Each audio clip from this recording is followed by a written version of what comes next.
Nobody cares. This Dejanay. What?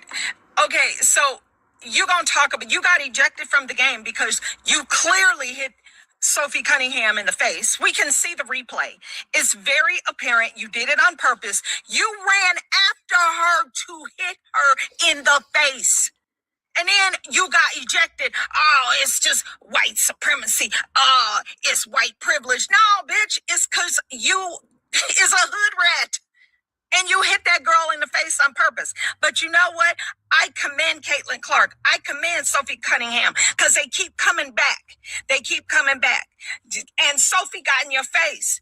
She's not going to cower and go into the corner. Well, what? Oh, Daddy, go on with that shit, man. I don't know. So it's going to be like that? You acting like that? So that's how you gonna fucking act? Oh, man, go get me another beer, man. Give me another beer. I ain't giving you shit. Give me another beer, man. Shit, you always want to throw your ass around, man. Give me a beer. Yeah. Tranny league for the motherfucking trannies, goddammit. That'll be a motherfucking solution for your ass. Now I hear motherfuckers now because I've heard this argument. Oh, psycho, that won't work. That won't work because it's not enough of them, right? This, that, third, everything else. Well, I'm calling cap. It's enough of these motherfuckers to get a motherfucking league, a professional league in this fucking country. I'm not buying it. You're telling me you can't find 150 trainees that want to hoop? Pause on that. But you tell me you can't find 150 of these motherfuckers? I'm calling bullshit. Look, man, I backed this whole shit out. I done gave these motherfuckers a logo and everything. They go your logo, the TWNBA, right? The TWNBA. This shit can work. You only need 150 niggas. That's it, right? Because, we got the United States. You know what I mean? I mapped this whole shit out, dog. Like, in my head, I was like, yo, you motherfuckers can make a whole league for this shit. Make a bag. Make a bag off these people. Now, you got the whole United States, right? Now, you got to spread this shit out. Pause. But you got to make sure, you cover, pause again, most of the country, right? So, boom, I found 10 locations where you can actually make this shit work. You can make this shit work. 10 teams, 10 locations, 15 spots, pause. And you can make this shit happen. I even came up with the teams. You already saw the locations. I came up with the team and the team names, all that. All of that. You got the California Cock-a-Doodle Doo-Doos out in Cali.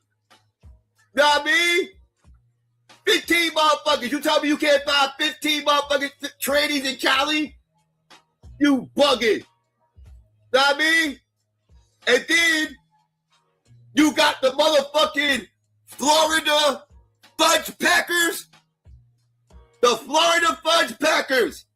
Right? That's your second team to join the league. Know what I mean? And then you got the motherfucking Texas Transformers. The Texas Transformers, right? They gonna cover, you know what I mean? Pause.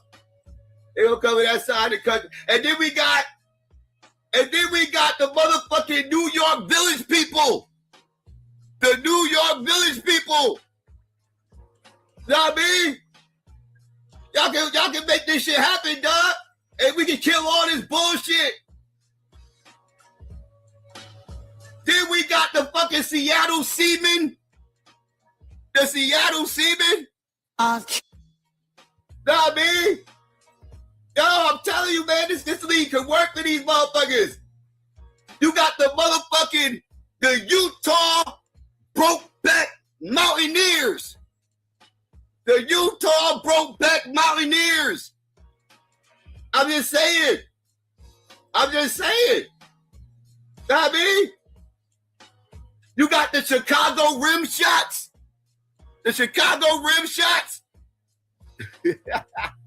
Hey, yo. Know what I mean?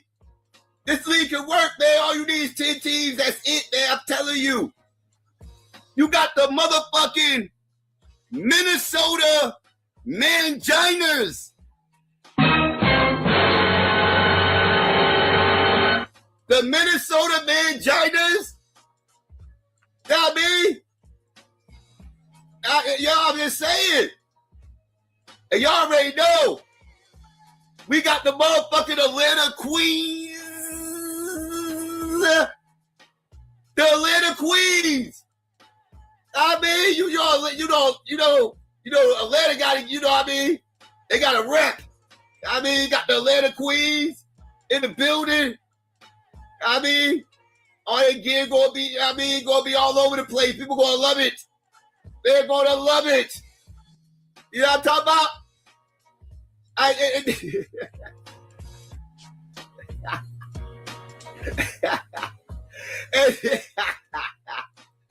And then, last but not least, we got the Portland Pronouns.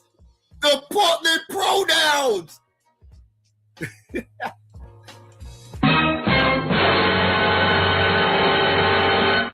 What tranny league will be complete without the pronouns?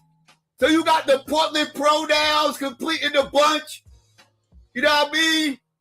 And this is how we can solve all this silly ass madness about men playing in women's leagues. We're just going to create a goddamn tranny league for these motherfuckers that nobody is going to fucking watch. Nobody's going to watch this crap. But at least these motherfuckers, won't be playing with women. I'm just saying, but yes, this is how it's going to look. Now, I just gave y'all the game plan. What I'm going to need you motherfuckers to do is handle y'all business and make that shit happen. Adam Silver, you look like one of them goddamn, you know. I'm just saying. But anyways, I'm over it. I'm done. What it do? It's your host, Vino the Most.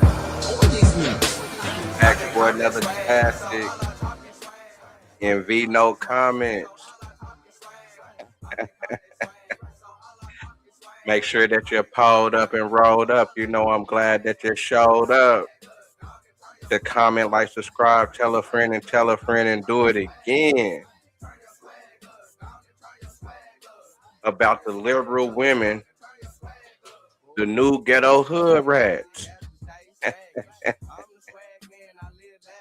Liberal women, the new ghetto hood rats. Is that what's going on?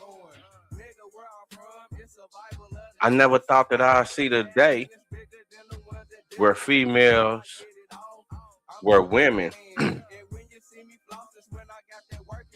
I don't even know if I can even call them a woman. I don't even know if I can call them a woman anymore. For the fact that, hold on real quick.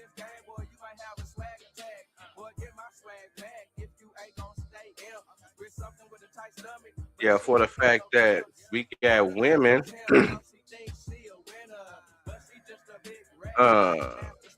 backdooring with words and physically other women in the WNBA because a woman said that she want to protect women. This should be a women's league, and you know, trans people shouldn't be playing in their league. You know what I'm saying? So a lot of coaches been going against her. A lot of even some owners, even some owners. And in the game the other day, past weekend, got a fast break, went up for the layup, and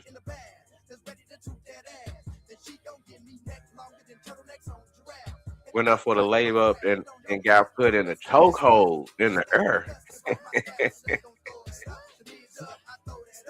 Almost got suplexed in the air, man. Woke up bloody and everything. I mean, got up bloody and everything. You know what I'm saying? So it's definitely an attack. Little sneak attacks. You know what I'm saying? Little backdoor sneak attacks. Even to it's so sick out here with the liberal woman is that her coach, after she got choked out mid-air,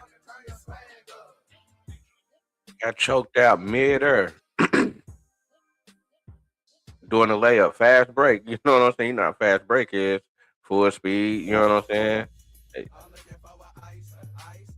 Got up bloody. Her coach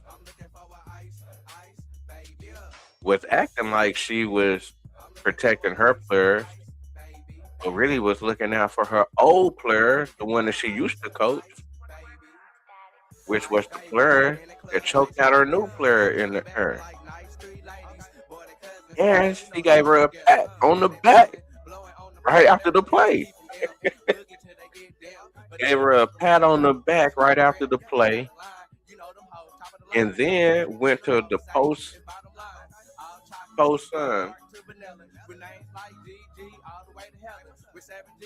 went to the post game interview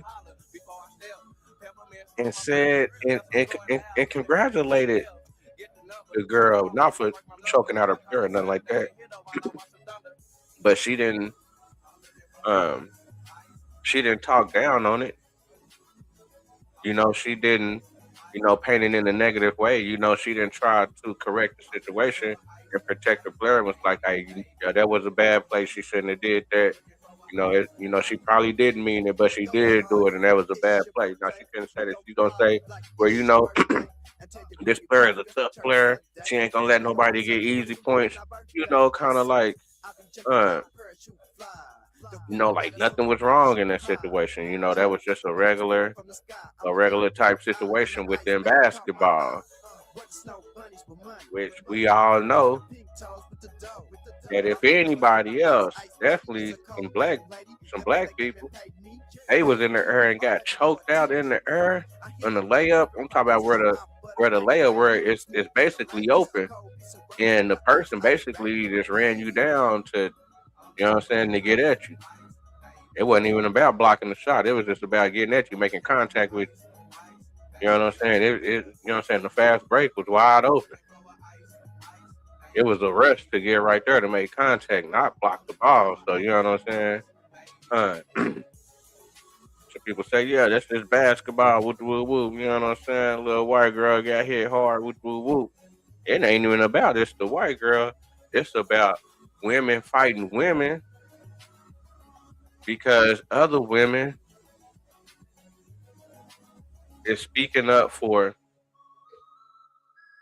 men that want to be women and participate in women's sports. That's what all this is about. About Trump's executive order 14201, men not playing in women's sports. That's what it's about. Liberal women, Democrats. Democrats. In the year 2026 is bad people. It's not the Democratic Party from the 90s. I guess they'll say, well, you know, the Republican Party ain't the Republican Party from the 1800s.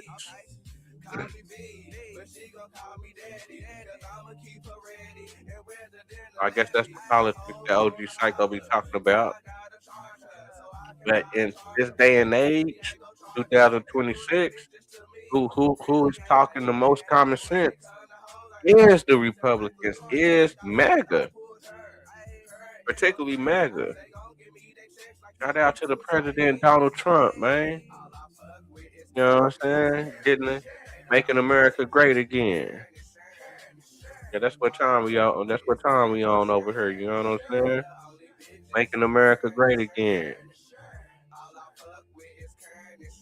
But in the meantime, make sure that you're pulled up and rolled up. You know, I'm glad that you showed up to comment, like, subscribe, tell a friend, and do it again. About liberal women, the new ghetto hood rats. Now we gonna check this out. Out here, you don't slow down. You need your jeans to keep up.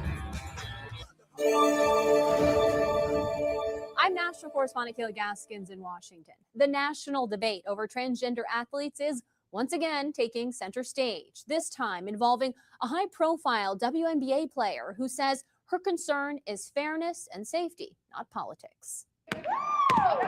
The debate over transgender athletes is back in the headlines. I think it's kind of common sense. After Indiana Fever guard Sophie Cunningham told ESPN she wants to protect young girls in a locker room or young girls in sport who shouldn't have to go against biological men.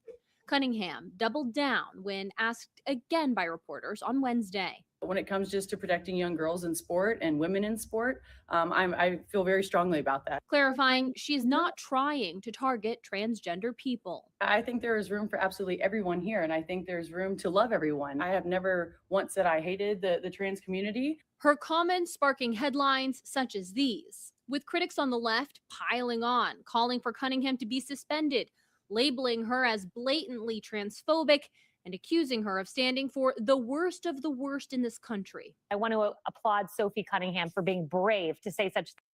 See, once again, it's about Trump. It's about Trump standing for the worst of the worst in this country. That's all this is about, pushing back against alpha males, the alpha Americans. Of the worst in this country. I want to applaud Sophie Cunningham for being brave to say such a thing in the WNBA. Other supporters, such as author J.K. Rowling, giving Cunningham's comments 3 clapping hand emojis. Riley Gaines writing, "In a world full of Megan Rapinos, be a Sophie Cunningham." White House Press Secretary Caroline Leavitt defending Cunningham during Thursday's briefing. The backlash she is receiving from Democrats and left-wing figures across the country is astonishing. While the debate continues, the Supreme Court ruled earlier this summer that states may restrict girls' and women's sports to biological females. The decision does not require a nationwide ban, but it gives states the authority to set their own rules. In Washington, I'm Kayla Gaskins. The WNBA fining and suspending a Seattle Storm co-owner after she allegedly cursed out 2 young fans, 2 teenagers that were sitting courtside as they held signs thanking Sophie Cunningham for protecting women's sports. The WNBA star reacting, quote, "I truly believe there's a safe space and love for everybody. Biological girls, biological boys, trans women, and trans men. Everyone is welcome at my table. You can disagree and still be kind. Bravo to those girls for standing up for what they believe. You'll be hearing from me soon. Yay for gifts." Truly embarrassing of the co-owner, unfortunately shows the type of leader that she is. And our next guest has also made the fight for women's sports her personal mission. Riley Gaines, show host Riley Gaines, joins us now. Hey, Riley. Hey, how you doing? Hey. Good to be on with you. Great to have you on. So what happened is the Seattle Storm, they were playing the Indiana Fever. And these girls wanted to go and support Sophie because they like what she said last week about supporting women's sports. And she doesn't want trans transgender men to, or biological men to play in women's sports. So they just went and they had their poster board. They were sitting, they paid a lot of money to sit courtside, I assume. And one of the co-owners of the team came over and blessed them out and used the F word.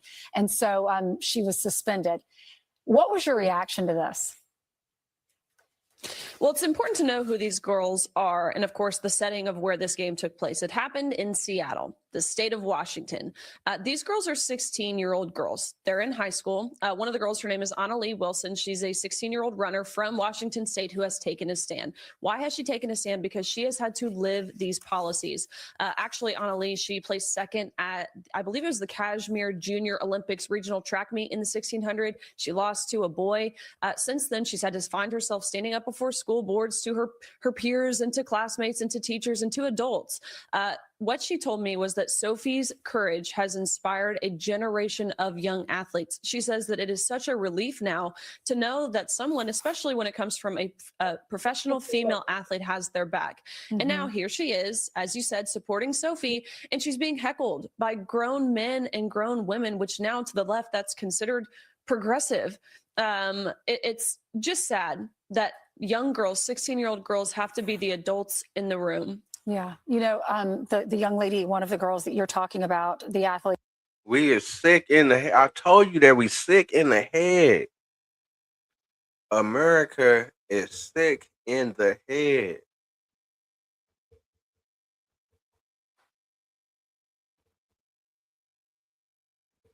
We is sick. And don't nobody wanna keep it real because of the fact that feelings may be hurt. But somebody's feelings is gonna be hurt at all times. That's just you ain't gonna be able to get away from it. Somebody's gonna be like, man, that ain't what's up. You know what I'm saying? And the weirdos is doing a lot of talking, you know what I'm saying? People just kind of chilling because it's like, all right, you know what I'm saying? They got a little problem and stuff like that, you know what I'm saying? We ain't just gonna front them out because they got a little problem and stuff like that. But,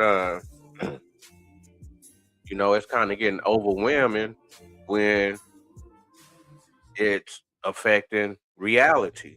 You know what I'm saying? Just like the little 16-year-old girl sitting courtside getting approached by a grown woman because she said, yeah, I like what this player, she's speaking up for women and speaking up for girls. And a woman come check her or try to check her, not knowing her story, not knowing that she been practicing all her life and doing her thing, competing at her sport and to be beat and to come in second place because she racing a boy. You know what I'm saying? Yeah, I'd be mad too if I was a parent. You know what I'm saying? I'd be mad if I was a parent, man.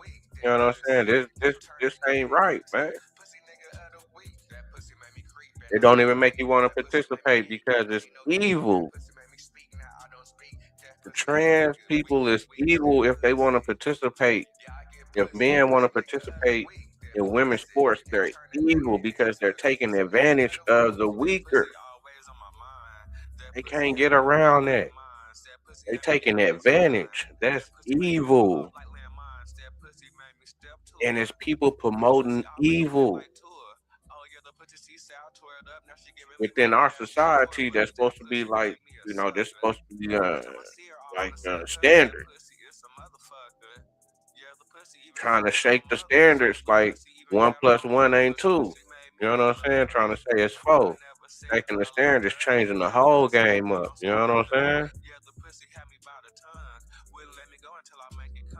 She was wearing an XXXY T-shirt, and that's the apparel company that was created by Jennifer Say, who is the gymnast, the former gymnast. And their mission is really just to focus on protecting women's sports. Here's Jennifer reacting to it. Listen to this. I'm so proud of those two young girls. They're so grateful to have Sophie so loudly and full-throatedly in our court. These young girls have been going it alone, and to have a star from the WNBA stand up and say, yeah, girls deserve their own sports is such a huge win and a vote of confidence for these girls, and they feel like they're no longer alone. You know, she started that company. You're wearing one of those T-shirts, too, just to protect women. And it goes back to what Sophie said. She said, there's a safe space and love for everybody. Everybody's welcome at my table. Sophie, the basketball player, says this. But she said, I want to support women. I want to make sure it's fair. And I want to make sure the sport is safe. Right, Riley? Oh my gosh, 100%. Sophie said it so eloquently. And that's how I think 99% of Americans feel. Look, I don't want to legislate on what someone does behind closed doors so long as they're a consenting adult and it doesn't cost me my taxpayer That's dollars. right. That's the beauty of America, is you get to do those things. So I'm right there with Sophie. I know Jen is too. As you said, I'm wearing one of their shirts now. And I'll just say this, Ainsley, I haven't been to a WNBA game yet. So I'm thinking of going to one soon. So stay tuned. Well, it's just, you know, you might be harassed. I hope you're not. But you're an adult. These girls are teenagers. And this lady owns the team. She's one of the owners. So come on. Like, we need to have some grace and we need to be civil. And they're your customers.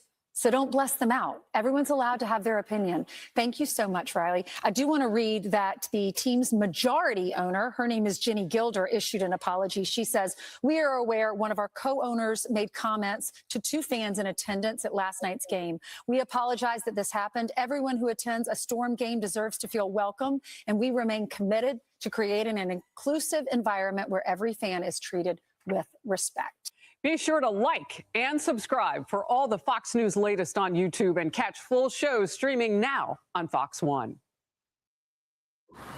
USA's Safe Pilot rewards safe drivers with up to 30% off your auto insurance premium at renewal.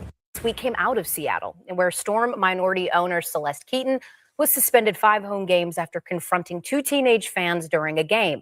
The girls were holding signs supporting Sophie Cunningham following her comments about transgender participation in women's sports.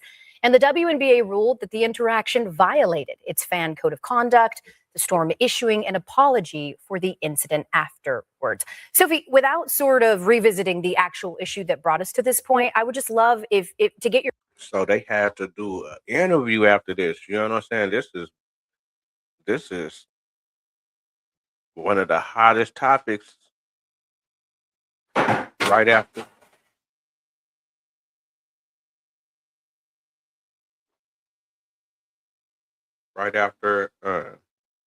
This is one of the hottest topics right after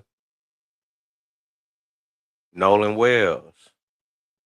You know what I'm saying? Right after the, you know what I'm saying, the young bull down there in Texas. You know what I'm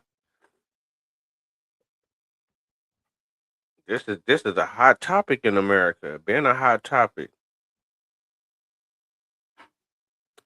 Little girls, teenagers being threatened, verbally assaulted by the co-owners. You know, some people that's, you know, to where the co-owner feel like that, you know, people is playing with their product, but they playing with the people though. You know what I'm saying? To even the kids can even see, teenagers, 16-year-olds can see, man, hold on, man, this ain't, what's really going on? Whose man's is this? Your thoughts on the league's discipline of an owner over a fan interaction? Yeah, you know, I think I have a very clear and strong perspective on this. With that being said, though, I think I know that people are not always going to align and agree. I totally understand that. But I think the most important thing is of having that respect, having that love, and pursuing peace in these conversations, in these debates, because I think that is healthy. Now, with that being said, I just hate how the basketball of it all is just getting overshadowed. I think that you are seeing teams playing at the highest level they've ever played at. You see great basketball, the most. Yeah. Common sense is going to always override sports. When common sense ain't going on, that's going to get more attention than a 3-point shot going in. But then when we see certain things going on in the sport, and they say, well, that looked like that was a political move when somebody get choked out in the air because the person that getting choked out in the air then said things that a lot of the group don't agree. A lot of people within this particular group don't agree. So how we don't know a bounty wasn't put out like they be doing in football or like they used to do in football, put bounties out on people. How we know it's not a bounty that was put out on Sophie Cunningham?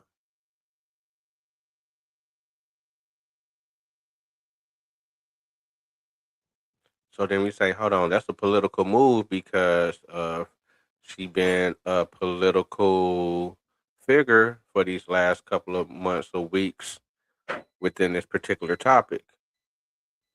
So anything that's happening to her that's egregious is a political move.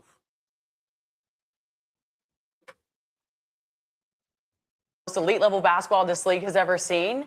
And it just makes me sad that all this kind of drama and things that truly don't matter are getting overshadowed. The basketball is getting overshadowed. And so my biggest thing is love and respect. I think there's room for absolutely everybody. We don't always have to agree, but that respect and love definitely has to be there.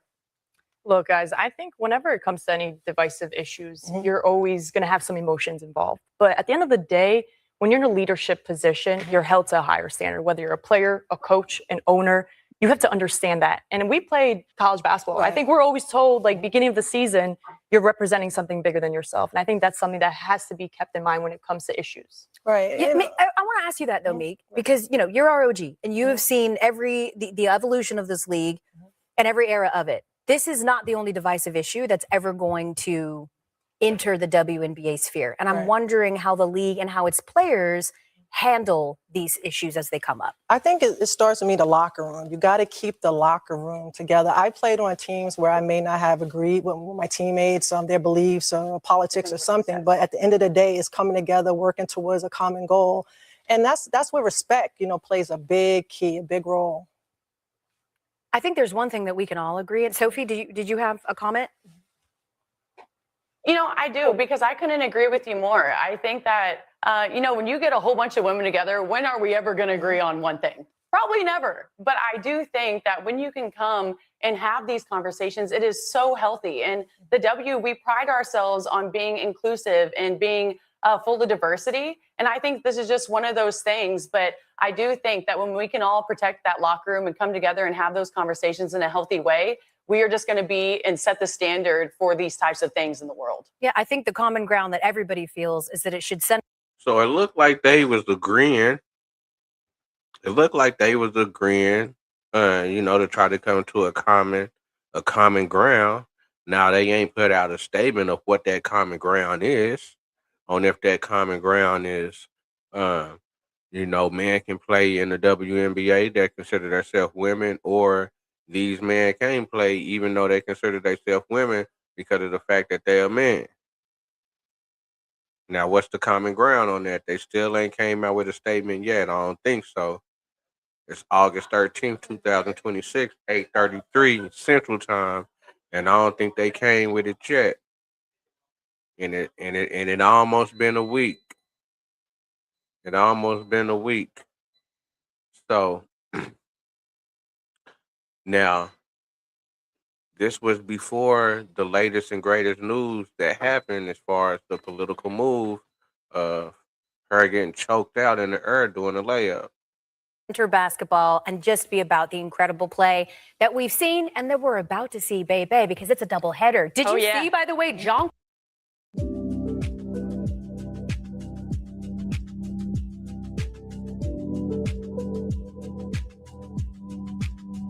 Here to break down exactly what happened, the host of the Riley Gaines Show, which you should not miss, her podcast. All right, so you go there. You very smartly looked at the policy and you took out a ruler. It had very strict rules. You followed them to the letter and you held up your sign. But by the way, I'm a big fan of Sophie Cunningham. for taking the stand, like I'm a fan of yours for taking the stand. And they tried to make you take away your sign, but you said, no, not going to happen. Yeah, Sean, I could have assumed that the league or someone affiliated with the league would not have wanted me to have that sign there. So I was very careful going into the game. I looked up all of the rules. I knew it had to be on an 11 by 17-inch piece of paper or poster board. I left no derogatory comment, nothing negative, nothing political. My sign said, Sophie, comma, thank you. Signed, a girl mom. A lot kinder than a lot of the signs that I saw in there, I'll tell you that. Someone from across the court, I'm assuming it was someone who was maybe a security person affiliated. He was very obviously with either the Target Center or the WNBA. He looks at me, he says, put that sign down. And I'm looking around, there's like 1,000 signs beside me. And so I keep holding, and he comes over there, he says, you can have your sign. I said, well, why? He said, well, it has her name on it. I said, I can't have this sign because it has Sophie's name on it. He said, that's right, you can't. It shows you that the league very clearly has an agenda that they are trying. So that's telling you right there that it's political. She done became political for standing up for women. That's losing the word woman, because now a man can be a woman. The only word that a woman got in America now is female. I don't even know if they can even say girl anymore. But when a woman speak up for, I guess, women rights, to say, well, men shouldn't be playing in women's sports, and we should be protecting the young girls. Now, a sign that says "Thank you, Sophie," that says "Sophie, thank you," a girl mom, can't be shown at a game.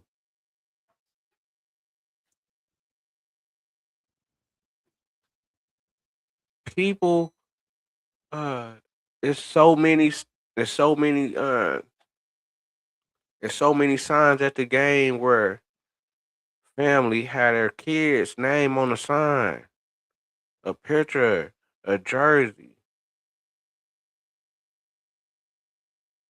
a big sign with their face on it, a big sign with their name on it. And ain't nobody said nothing. I done seen many signs with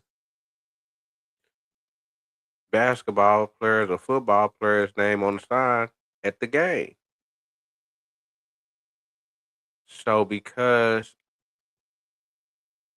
she spoke common sense, and common sense then became a common sense conversation by just saying men shouldn't play in women's sports, that became political, and you can get kicked out the basketball game.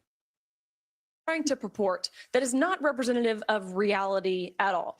The only people that the Lynx or whoever was in charge of the camera put on the Jumbotron were people who were draped in their pride flags and their trans flags, who had their trans signs, some of those wearing those shirts that says protect trans kids or protect trans lives, that have a literal knife on it, an object that is used and intended for violence. And then you have Cheryl Reeves, the coach, wearing a shirt that says trans kids belong. They say that Sophie has aligned her. They had a sign with a knife on there and didn't kick them out, but because she had the sign that had Sophie on there, she got kicked out. The WNBA is political, and I'm so happy that the ex-NBA players is saying, or a couple of them are saying, that I am identifying myself as a woman, so I can be able to join the WNBA. And if they don't let me join the WNBA because I identify myself as a woman, they're being prejudiced.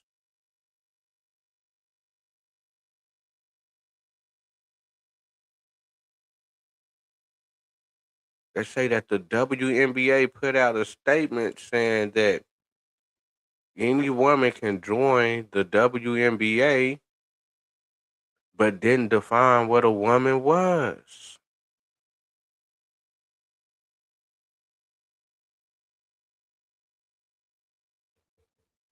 Herself politically conservative because she has stood by the slogan of protect women's sports. That's it, nothing more, nothing less.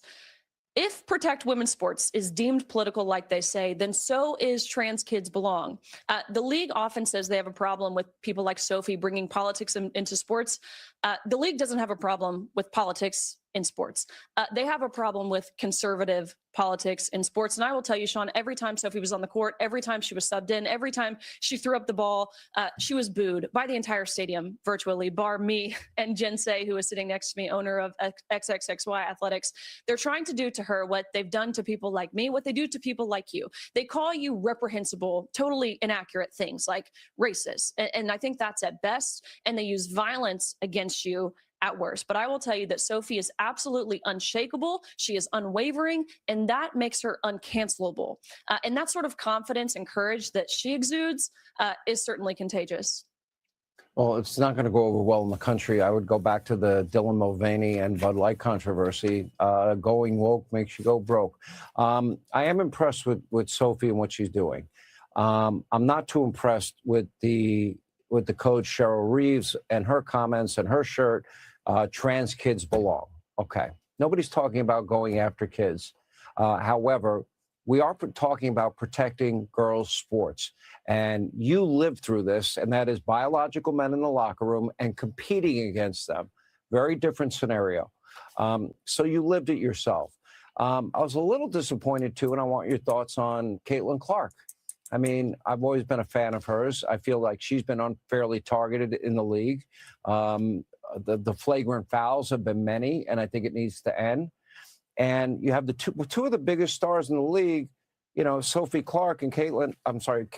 Clark and Sophie Cunningham. And I wish that Caitlin would have backed up her teammate.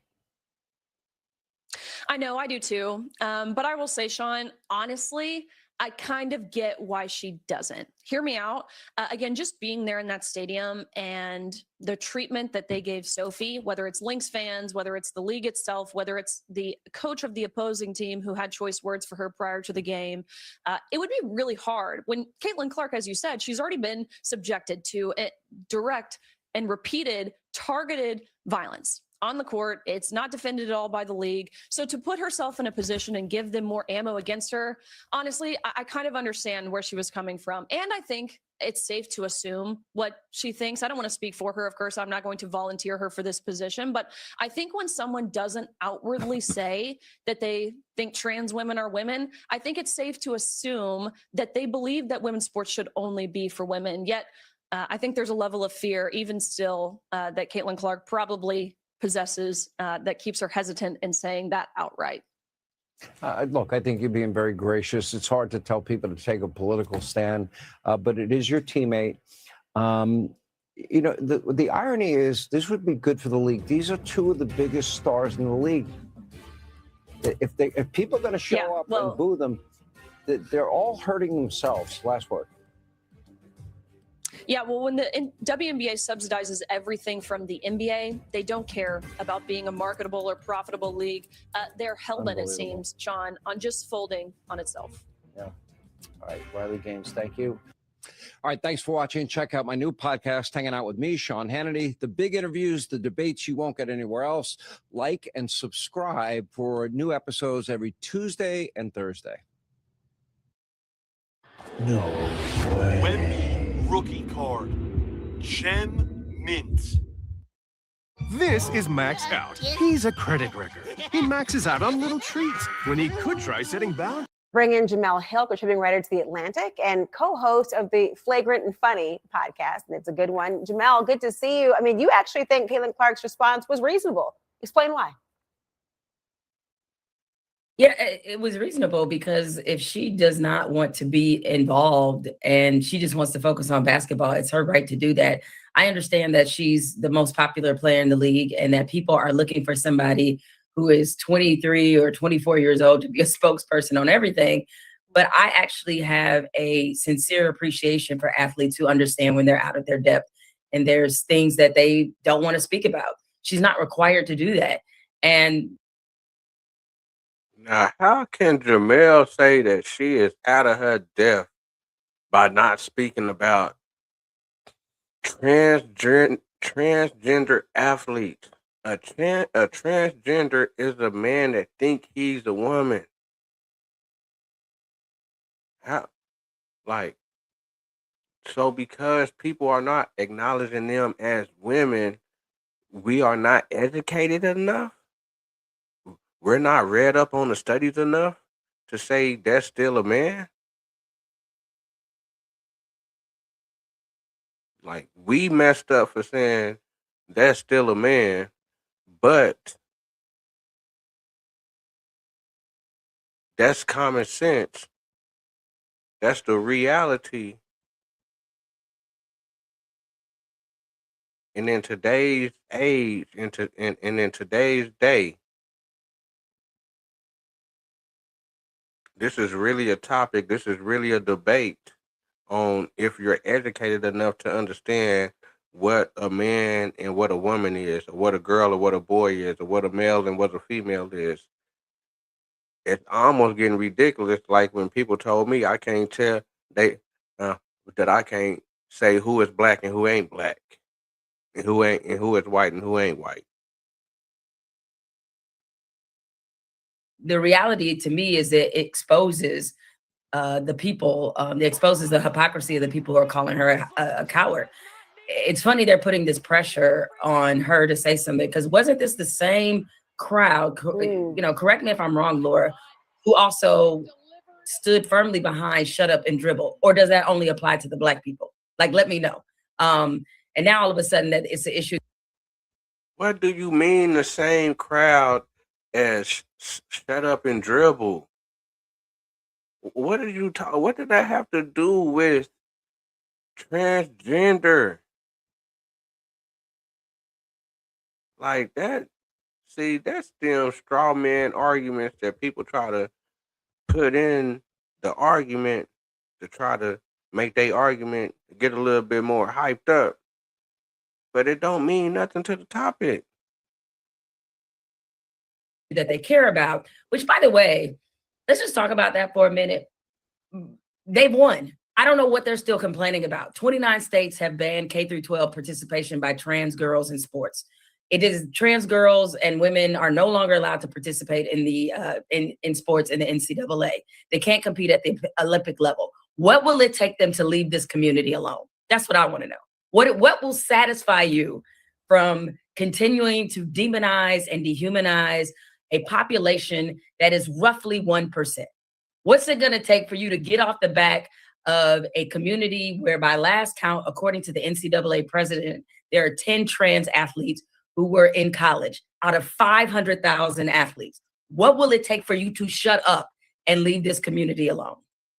Don't forget the Supreme Court also having the backing of the decision of 29 states as well. You mentioned the juxtaposition between the need to hear from Caitlin Clark and the complete horror at the thought of LeBron James speaking up about his views, and as well as many others. And Laura Ingraham was one of the people who did not like the idea of people who didn't just shut up and dribble. And she said this on X: speaking out against boys and men playing in women's sports is not at all political. She's defending her livelihood and basic common sense. What's your reaction to her statements now? Well, I would also say it's common sense that unarmed Black people shouldn't be killed by the police. I would. Another straw man argument to say, well, because that particular person said this on this particular subject, they're not qualified to talk about this particular subject. Like, come on, man. And that's how, and that's the new wave. You know, if you didn't go to college, if you didn't graduate college, you're really not qualified to really talk. Your your your literacy is deficient to where a person don't even respect you. But in a society, they try to paint it as, oh, somebody went to college or somebody went to school, they smart, they know more than you. Yeah, some people may be smart, but some people are still dumb. and we can see it pan out right now, or they just grifting because they know that it's an audience that want to hear it, and they gonna cater to that audience because they know it's half of America is weirdos. I think that's not a political issue either, that there shouldn't be state sanctioned violence against Black citizens. But she somehow thought that was a bridge too far, and that was asking too much, and that was entirely too political. And so when Black athletes started to bring attention to racial injustice, which everybody, by the way, should care about racism. Racism isn't a political issue. It's a right and wrong issue. But when that happened, Laura Ingraham told everybody to shut up and dribble. And I actually have to thank her because I worked on the documentary that LeBron James executive produced called Shut Up and Dribble. I was a narrator and a writer on it, and she gave us the title. So thank you, Laura Ingraham, because you put money in my pocket, and I appreciate that. That's like an exponential level of shade. I just love you, Jamel Hill. Okay, Caitlin Clark, though. Caitlin Clark has been and has seen the backlash against her teammate, Sophie Cunningham, for her stance. Cunningham was also just speaking her mind. Is the backlash against her fair? Listen, even if I don't agree with what an athlete has to say, I don't ever champion them having to be quiet or not allowed to express their beliefs. Whether I believe with them or not, I'm consistent in that way. But if you put them out there, they deserve to be critiqued and challenged. My issue with Sophie Cunningham is that she has recently become one of the most popular athletes in the WNBA. She's got a huge platform. She's got a podcast. She is suddenly now the darling of the right-wing community. She uses that platform to punch down on a group of people who are just struggling to exist. And I find that to be despicable. Listen, she could say that I'm just doing this out of love. Bunch down. She's using her platform to bunch down on a group of people that's trying to exist. See, now she telling me that she goofy right there. That's another goofy. That's the goofy sound, man. We point out all goofy, man. Let me bring that back, man. She uses that platform to punch down on a group of people who are just struggling to exist. And I find she using her platform to bunch down on a group of people that's trying to exist when she's saying that men shouldn't play in women's sports.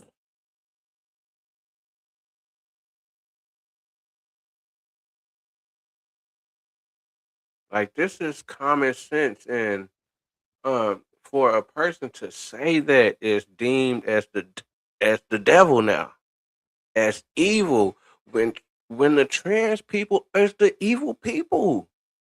They want to play with girls knowing that they have an advantage. But they so psyched out in the head, they don't think they have an advantage because they really think they're a girl, or they trying to pretend as a girl. But for a person to have advantage over another person and know they have the advantage, that is evil.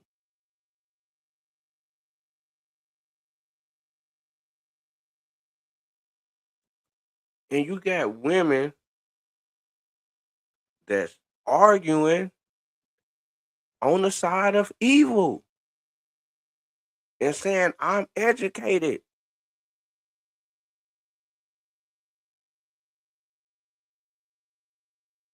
You see where the society is at right now.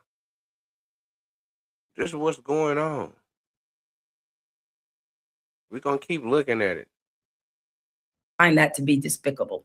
Listen, she could say that I'm just doing this out of love, or I'm doing this to protect girls and women, but her language is very telling and it's very obvious.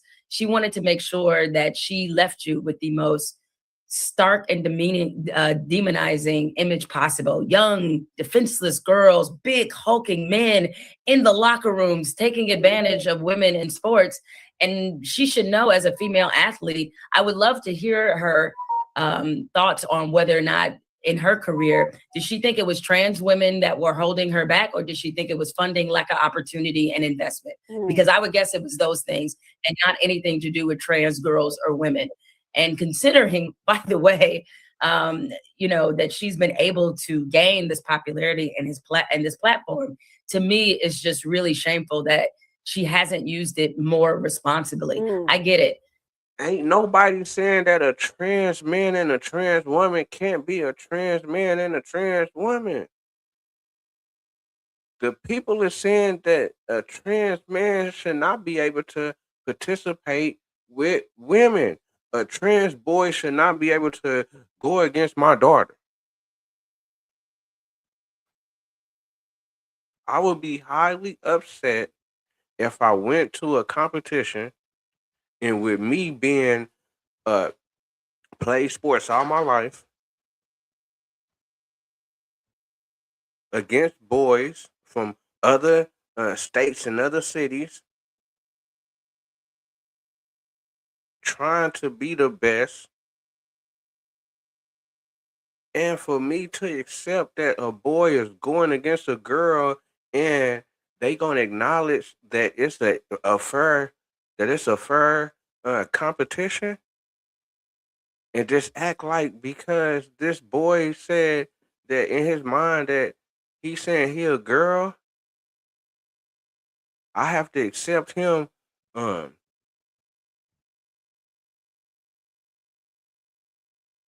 taking having the advantage over my daughter. Like who wanna watch that?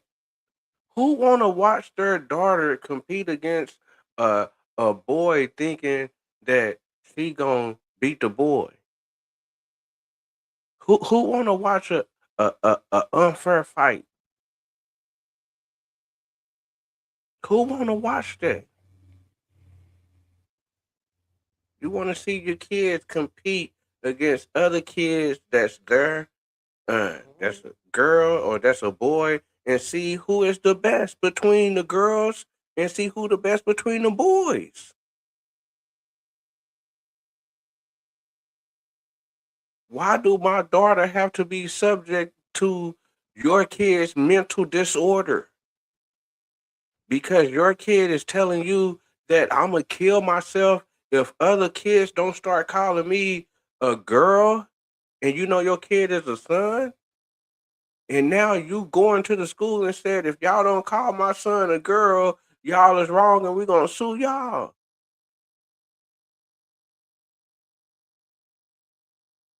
And I understand some parents and families is going through a lot with their kids mentally. But you have to go get your kid help.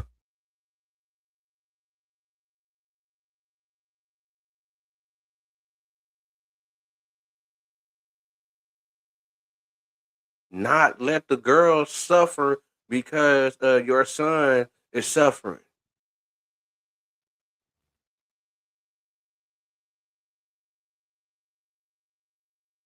It's her 15 minutes of fame. She's trying to extend it to 20. But your words have real consequences. There are people out there, trans people, who are losing their lives, who are being demonized at every corner in this society. And that to me is something, hey, if it sits right with her, if you like it, I love it. It don't sit right with me. Jamel Hill, thank you for sitting here with me. And thank you. Tech doesn't slow down. Why should you? Build the latest tech skills at WGU, wgu.edu. So smooth with it. Too smooth. I'm so smooth with it. So the biggest name in women's basketball is weighing in the biggest controversy currently embroiling the league. Superstar Caitlin Clark of the Indiana Fever responded to questions about teammate Sophie Cunningham recently making clear that transgender athletes should not be competing in women's sports. It's not really a discussion we really have in our locker room. I think it's for leagues and the governing bodies to work with their athletes to find solutions, but our focus is on basketball, and that's what we talk about. So Clark, she don't even want to answer the question. Women are scared to answer a common sense question because they're scared of the other women that's around the league. Is going to treat them bad. It's going to have we seen somebody got choked out and her teammate got choked out in midair doing a layup on a fast break.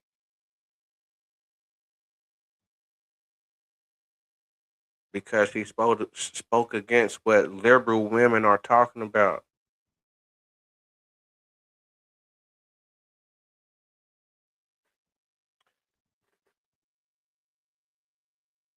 This is an example of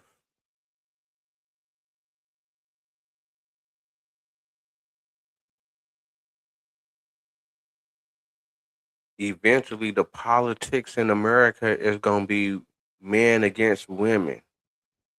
The same way that the politics are in South Korea, where majority of the women vote Democrats and majority of the men vote Republican. That's what the United States is supposed to turn into. And it's sick because the liberal women will be the reason that somebody come through the back door, and that's the reason that illegal immigrants done came through the back door, and will be the reason if America loses number one position in the world and fall off because of the fact that Americans is tired of listening to the American man.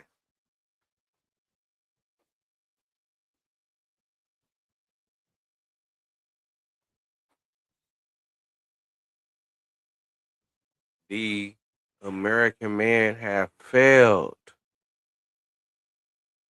And this is examples of the pushback of the failures of the American man. So this is just something that, we're going to have to push back or, going to have to step up and make better and try to have the community at a better light to where it don't get like South Korea, where man and woman can exist in at a helpful place.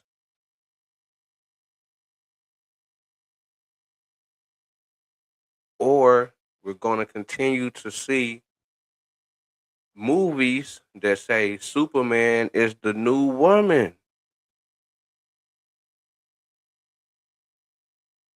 Comments came following a loss to the Minnesota Lynx last night, a game that saw the head coach of the Lynx, Cheryl Reeve, wearing a Trans Kids Belong t-shirt, no doubt in response to Fever star Sophie Cunningham's stance on the issue. The two were even seen having a conversation before the game began. Now, meanwhile, a similar conversation was unfolding outside the stadium. Both supporters and critics of Cunningham gathered for a third Fever game in a row. They were holding signs, they were wearing t-shirts with their viewpoint. And this all started when Cunningham gave an interview to ESPN nearly 2 weeks ago. In it, she voiced support for barring transgender girls and women from sports. The discourse reached a turning point last week when the co-owner of the Seattle Storm was fined and also suspended for 5 games for allegedly screaming at 2 teenage girls. The girls were holding a sign in support of Cunningham that said, "Thank you for speaking up for girls." The teens were also wearing XXXY t-shirts from a company that says its mission is to stand up for women's sports. Now, the co-owner was not the only one to berate the girls. This fan did not hold back. Take a listen to this. You leave my phone! Go!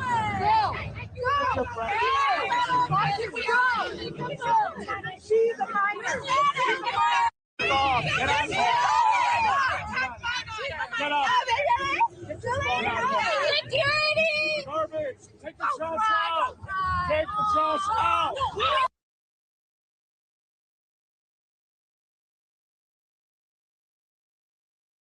Man, Seattle falling off. Seattle is falling off. And I liked Seattle when I went up there that one time. Seattle, Washington, I came in 5th in the nation in the 400 at Seattle, Washington, at the University of Washington, at the Junior Olympics. I love Seattle, Washington. I made history in my life in Seattle, Washington.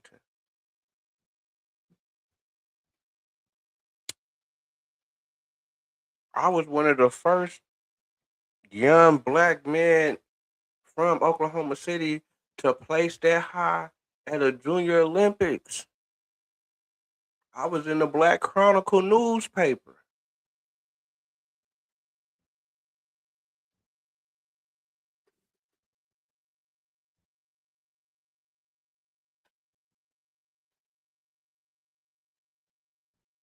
And I got kinfolk to stay up in Seattle.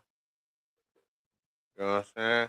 I got a homegirl too that I grew up with. Shout out to Jamaica and her brother Harlan. They both stay up in Washington, up in the Seattle area. I hope they doing all right. But let me bring this back because I didn't know that this happened. You got 16-year-olds being verbally abused by adults at a game because they said that they like the player on the court that says men shouldn't be playing in women's sports. And there's one girl that's good at track, and she came in second place, didn't win first place because she got beat by a boy at a big track meet. So how you think her and her family feel? I would be highly upset if I was that girl's father. That's just like, why would I let my little girl compete against a boy in boxing? Boxing is a sport. You know why they don't let girls box with boys? Because it's unfair. Now, yes, some girls are exceptional to where she can probably beat up a slow man. But a regular man that don't even lift, and we talking about men that lift weights and work out.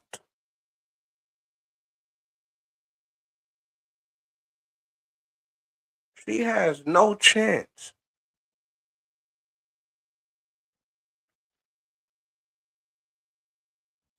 And don't have a chance even with a smoker. If he focus.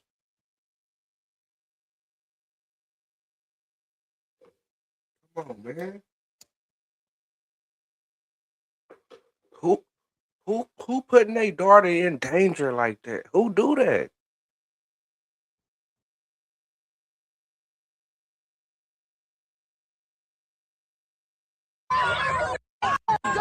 This fan did not hold back. Take a listen to this. You leave my daughter alone. Go. She's a minor.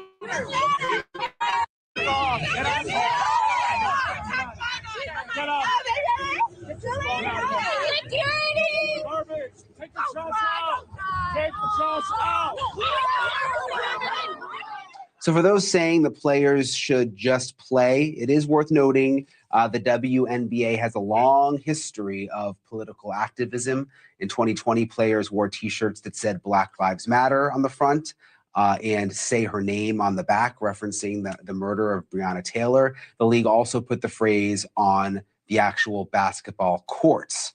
And in 2016, the WNBA became one of the first pro leagues to march with a float in New York City's Pride Parade. So what has changed in 2026? Well, critics say the outrage against Sophie Cunningham shows the WNBA allows players to express their opinions as long as they are progressive opinions. So is that what's going on here? Is that what the change is? Joining us now is former ESPN anchor Sage Steele. She also is the host of the Sage Steele Show. Thank you for being with us, Sage. It's nice to see you. First of all, what was your initial reaction to head coach of the Lynx, Cheryl Reeve, wearing a Trans Kids Belongs t-shirt to Sunday's game against Sophie Cunningham and the Fever? What did you first think when you saw it? It was obviously a message she wanted to send loud and clear.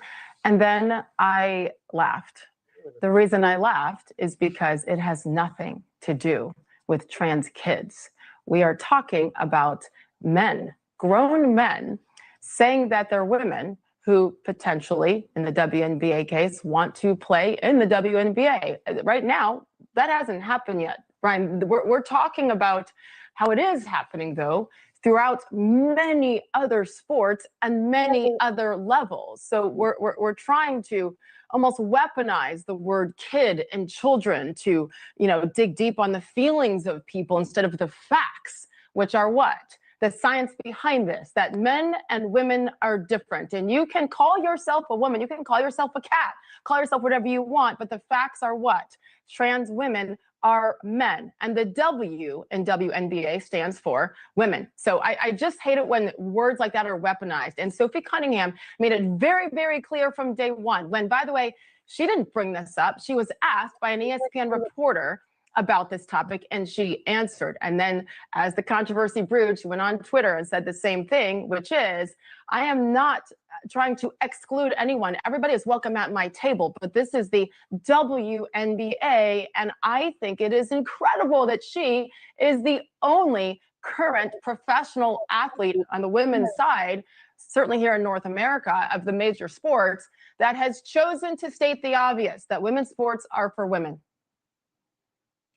Do you think others are just scared? I mean, look what happened to Yes. her. I mean, why get involved when you're going to face this kind of backlash publicly? Yeah, I get it. I mean, it is real. And I think Sophie Cunningham is feeling that now. I mean, many of us, this happened 5-6 years ago with COVID, and look at what was happened if you were just questioning the vaccine, right? So what do?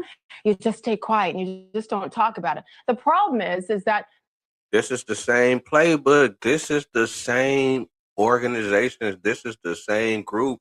This is the same Democratic Democracy Party, Liberal Party that's trying to take over the world, that wanna have, that wanna have everybody under the same laws. They want to police the whole world. It's that 666 stuff, the devil stuff. They want to put chips in people. They want to monitor people. They want to control everything. They want to take away for one, they want to change American lifestyle and culture, the lifestyle and culture that we grew up, that Americans grew up to over here, that we know of. They're trying to change the American society and the American way. They just keep inching, and that's the playbook. Just keep on going at it. Just keep on going at it. Eventually, we will break through. To now, they done broke through with men playing in women's sports. But they pushing back against black people getting reparations due to slavery. They can't agree to that though. See, that argument, the trans argument, done hijacked the black argument. Democrats ain't worried about no damn black people. They worried about trans and illegal immigrants. They replacing the black vote.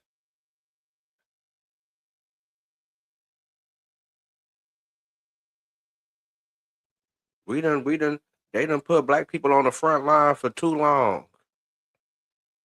Now we don't want to be on the front line no more. They gotta get some other people, and we seeing the playbook.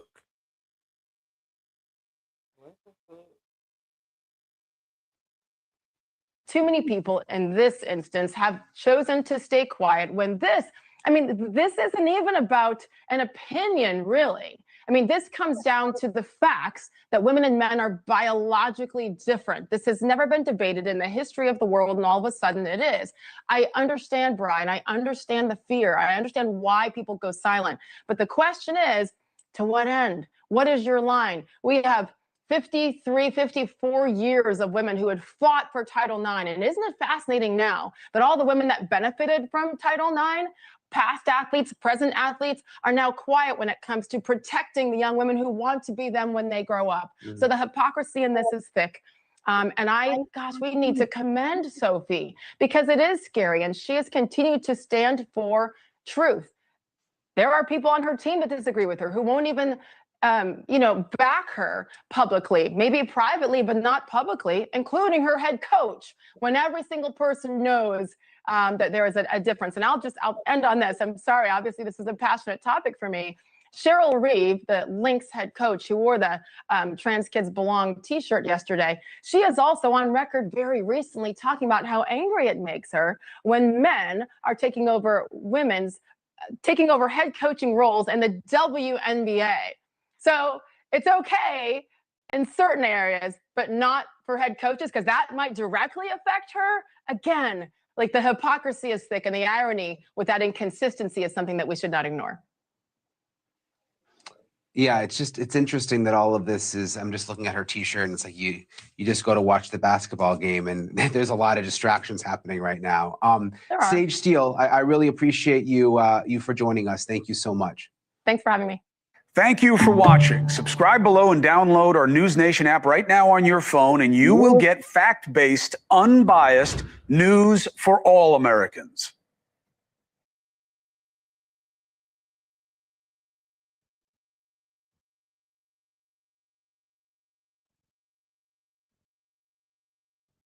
Honesty has always been our policy, but the choir's new. You have farmers. Bum, ba, bum, bum, bum, bum. The wait any minute now is over. Let's get this party started. Yeah! This Friday, the family movie event of the summer is a total blast. Let it rip! All right, let's bring in Tommy Lahren, co-host of the Big Weekend Show and host of Tommy Lahren is Fearless on Outkick. So, Tommy, that was the reaction to Sophie Cunningham, but let me put up on the screen right now some of the headlines in response to Coco Gauff. Coco Gauff says she supports trans community and fairness in women's sports amid new WTA policy. Coco Gauff believes in fairness in sports, but not attacks in the trans community. And this one from Sports Illustrated, Coco Gauff weighs in on WTA genetic testing policy. What a double standard. Yeah, John, you're absolutely right about the double standard here. There's probably some other elements that come into play. But I have to say, in terms of the movement itself, and I'm talking about the movement to preserve women's sports and spaces, I'm happy that they are heaping some praise or at least a little bit more understanding of Coco. And I'll tell you why. She's clearly not right wing. She's clearly not mega. And if she is, I would be very surprised. But she doesn't come across as somebody who would be right wing or a Trump supporter or anything of that nature. So her saying that actually does carry maybe perhaps a little bit more weight because they've made Sophie Cunningham into this right-wing person, whether she is or she's not. She might be, she might not be. She's been pretty good about keeping that under wraps. But the fact that she has been supportive of people like Riley Gaines, you know, they're going to lump her into that box. Oh, she's just right-wing and just kind of run with that narrative. And that doesn't diminish anything that Sophie's done. It doesn't diminish Sophie's message, which is a strong and positive one. But when Coco comes out and says much the same thing as Sophie did, and they can't put Coco in that box, well, I think that's a victory for women's sports. Both women are doing great things for women's sports, maybe in different ways, not in a fair treatment, of course, by the sports media. But at the end of the day, it is positive for women's sports, and I think that's the real victory here. Let's remember what Sophie Cunningham's original comments were. She said, I said what I said. I think it's kind of common sense. I'm also there to love biological women, but I have never once stated that I hated the trans community. I mean, it's very close to what Coco Gauff said. You know, I don't think anybody wants to leave trans athletes out, but there are a lot of people who just say, look, biological males should not be playing on the same sports teams as biological women. Yeah, it's common sense. Most Americans, and I would say worldwide, most people agree with that. Now, there are some people who are so fanatical about the LGBTQ that they just can't see beyond that, and it's very emotional for them. And, you know, that's their right to have those feelings. But I will say this has never been about hating anybody. It's never been about purposely excluding somebody or marginalizing somebody. It goes back to fairness and safety, and both of these women are echoing that. This really changes the game, though, because you have two athletes who are in their prime, who are playing their sports, that are coming coming out and speaking to this. You have a lot of athletes that have been willing to come out, but a lot of them are retired. They don't run the same brisk. So when you have Sophie, when you have Coco, and hopefully many others coming out on the side of just fairness in women's sports, that's great for the conversation. And I think it's going to start a trend that will be unstoppable. There's been a lot of talk in recent days since this whole WNBA kerfuffle started about Julie Tétart, who is a French basketball player, transgender, in the France 2 League. We see some pictures of her that we're going to put up on screen here, lifting weights there. I mean, clearly massive muscles. Come on, man. Come on, man. That's in the French league. They talking about having her come through or having him come through. They even got me saying calling dude or her. You see how crazy the world is now, man.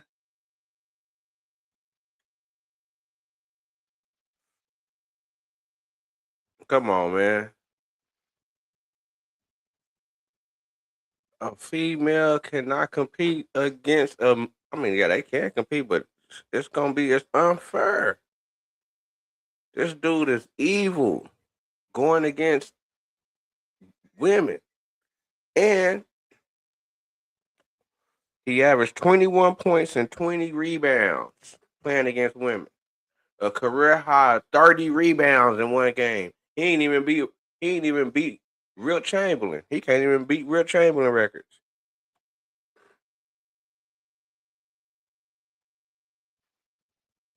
Playing with women. Revved up.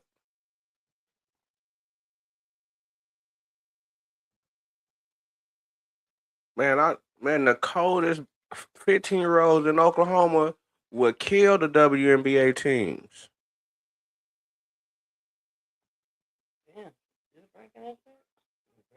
The coldest hoopers that's 15-year-olds in Oklahoma would kill the WNBA, dunking all on them. Come on, man, stop this. So now we're going to say that the trans man can't work out and stuff, huh? Because they're going to have an advantage. So now the trans man can't be the top peak. The trans man can't be top peak in shape.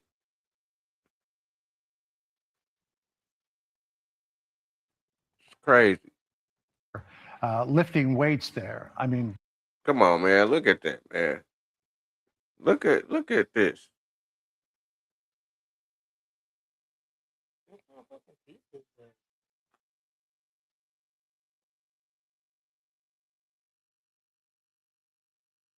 Look at that.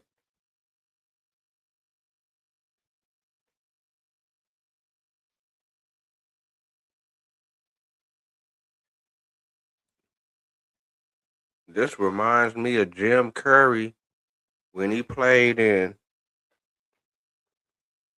Man, let me see if I can get that real quick. Hold on.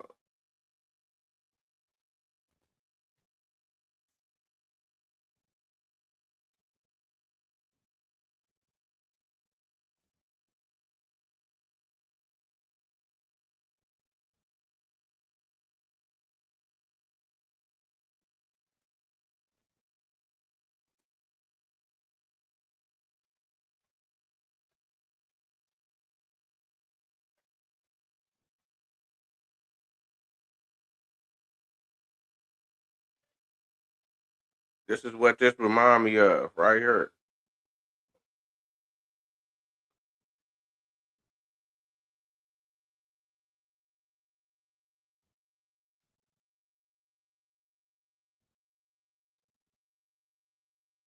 Jim Curry in a living color.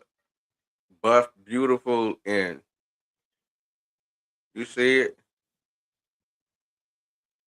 Buff, beautiful, and itching. Buff, beautiful, and itching. Come on, man. That's what we looking at right now. They was just painting the future. They was just painting the future.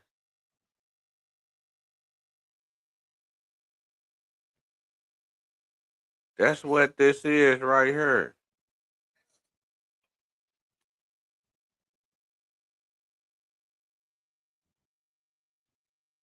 That's what that remind me of, man. Crazy.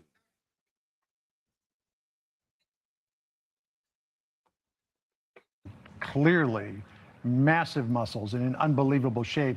And she is just crushing it in the France 2 league. Oh, Look man. at this. Average of 21.2 points per game, 20.2 rebounds, 2 assists, 2.6 steals, 0.5 blocks. 34 years old, one of the older players, but still crushing. 34 years old. Won't give it up, taking people's spots. Young women over there, 22. Just throwing them out the way. Getting them completely out the way. Because of we don't want to hurt this person's feelings.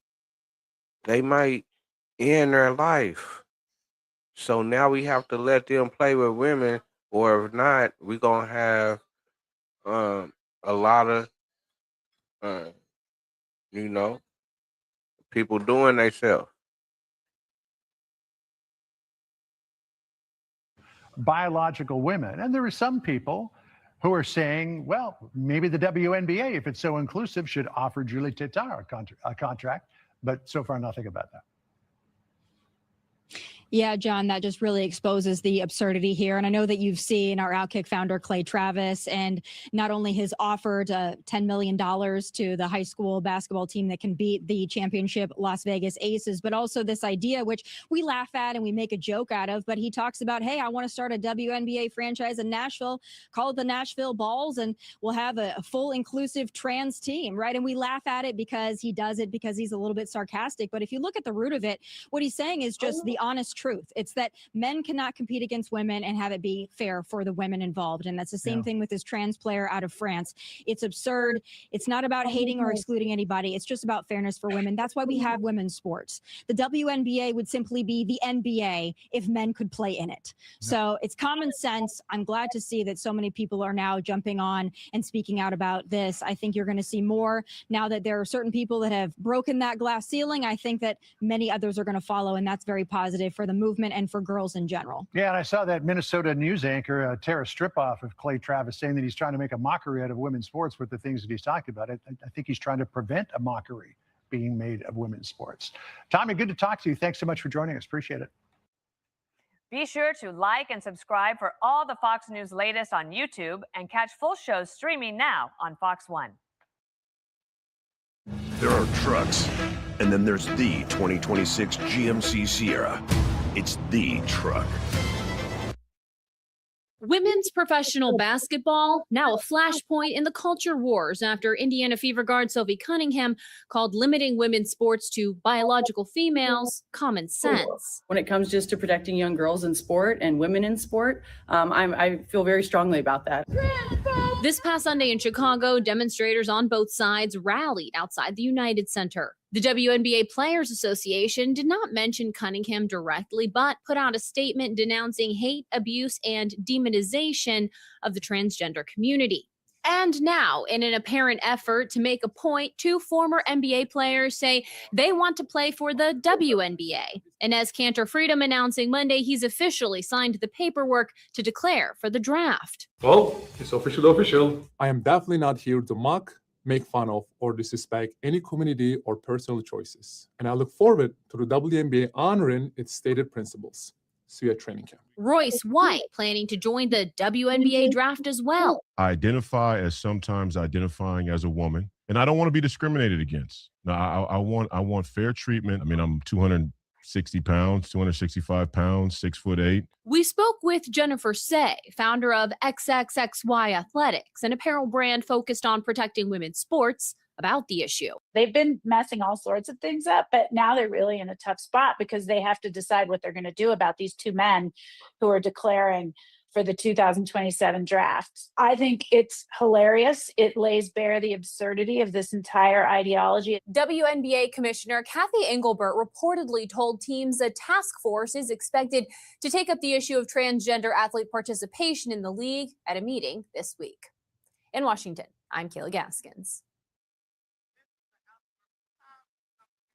Dejanay Carrington is such an unserious person because what do you mean you commit a flagrant 2 and then you go to Threads and play the victim? Now trying to prevent the layup, but that is just a hard hit. That's definitely going to be upgraded, I think, to a flagrant 2, Ryan. I think that is going to be a flagrant 2. There is wind up, there is follow through, there's potential for injury. Like, that was such a clear flagrant 2. Like, clearly she almost took Sophie's head off. And I don't even like Sophie. And she got me on this internet defending Sophie. Like, but that was a clear flagrant 2. Like, there is no question about it. So the fact that she went to Threads and anybody called this, like, everybody knew she was about to go to Threads as soon as she got ejected from the game. And then the fact that she tagged the Indiana Fever, what does the Fever got to do with it? The refs are who threw you out the game. It has nothing to do with the Fever. And to say white privilege, like, I'm just so confused. You are the one who fouled her. Like, what is not clicking? And it was 100% done on purpose. And I can only assume it's because of all of Sophie Cunningham's comments that she's been making to the media in the last couple of weeks about biological men and women's sports and all of that. And like I said, I don't even like Sophie Cunningham, but girl, that was definitely a flagrant 2. At this point, I just have to assume that Dejanay loves attention and clout because you clearly wanted attention when you committed that flagrant 2 and you wanted attention when you went to Threads. I mean, this is the same person who outed her relationship drama on Threads. So yeah. Aldi doesn't pay for cart wranglers, and those savings go to you. I never follow the usual path. Like nature, a shift. Are we surprised? Take a walk with me, take a walk with me, take a walk with me. There is craziness going on in the WNBA. Dejanay Carrington tweeted out white privilege from the locker room of a game that she was playing in. Get this. She fouls Sophie Cunningham hard. Sophie Cunningham, obviously a white person, fouls her hard. Flagrant 2, gets ejected, goes to the locker room and tweets out white privilege in the middle of the game. Now, here's the kicker to me. A flagrant 2 has to be contact that can lead to an injury that looks excessive. Dejanay, it was about as excessive as possible. If there was any evidence of there being white privilege, this was not it. I mean, look, it was a hard foul. I don't think that Dejanay intentionally came out to get her across the neck like she did. But it did happen. And I thought it. Now let's take a look at what the coach. This is her coach.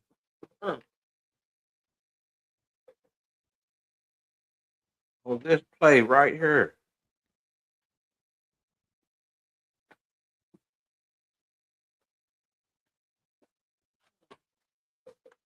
Got up leaking. Got up leaking. The coach right there. Coach right there. But that's fake. She wanted that to happen to her own player. She hate her own player. Got her leaking.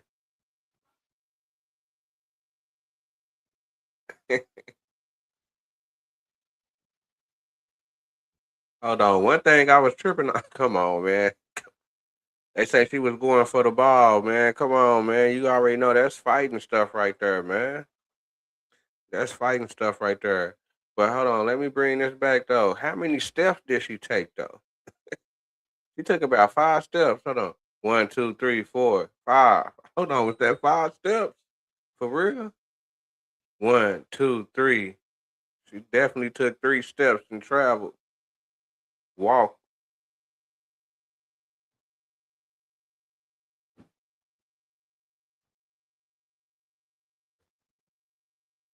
So that's the play right there, right? All right, that's the play. This the coach. Now check this out. It was the right out to. It's not it. I mean, look, it was a hard foul. I don't think that Dejanay intentionally came out to get. Wasn't intentional. That was intentional. What are you talking about? How's you the head coach? How? I could not rock with the coach after that. If the coach got on there and said that, because I guess that female was her ex player that she coached in another city. I guess so she know her and stuff like that. So she's like she not gonna say nothing negative about her and stuff like that. Nah, man, we gotta hold on. That was a beeline. That was a fast break, wide open in basketball. That was a wide open basketball. I mean, a wide open layup. That was just a rush down there to get contact. choked out in the middle of the area in the layup. Got up leaking.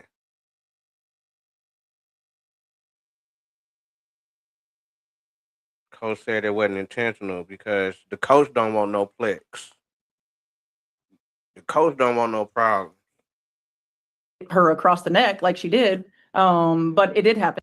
Dejanay intentionally came out to get her. I mean, look, it was a hard foul. I don't think that Dejanay intentionally came out to get her across the neck like she did. But it did happen, and I thought it was the right call. But you know, one of the things about Nay is that she's gonna, and I thought it was the right. Do you see her players' face reaction?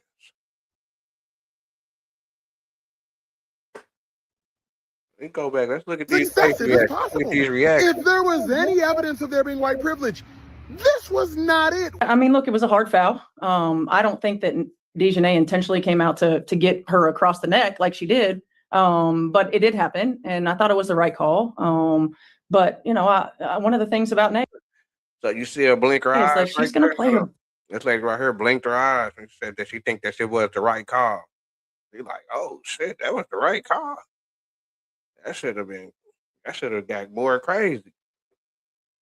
Actually came out to get her across the neck like she did. But it did happen, and I thought it was the right call. But you know, one of the things about Nay is that she's going to play her butt off, man. She's going to compete. Nobody's going to go walking in for a layup. Caitlin Clark did not want to hear that. She got to cover her ears when the coach said that. He did not want to hear that. What you mean that she gon' what are you talking about right now? She just got choked out in the mid-air. Fast break, assault. That's a fight. You already know that's a fight. And nigga do that in the YMCA, you know, nigga might go to the trunk, man. You tripping. You talking about that a hard play. Man, you tripping. Nigga might go to the trunk at the YMCA on that one.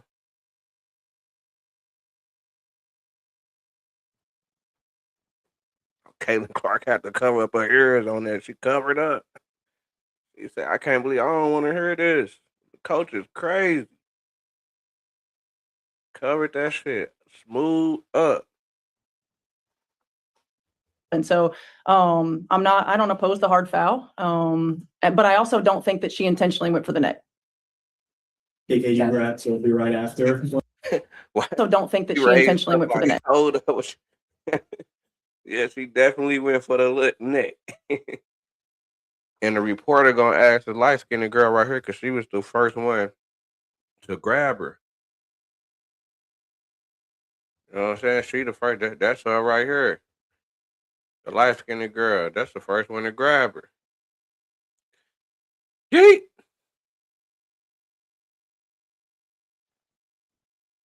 That's her right here, number 21.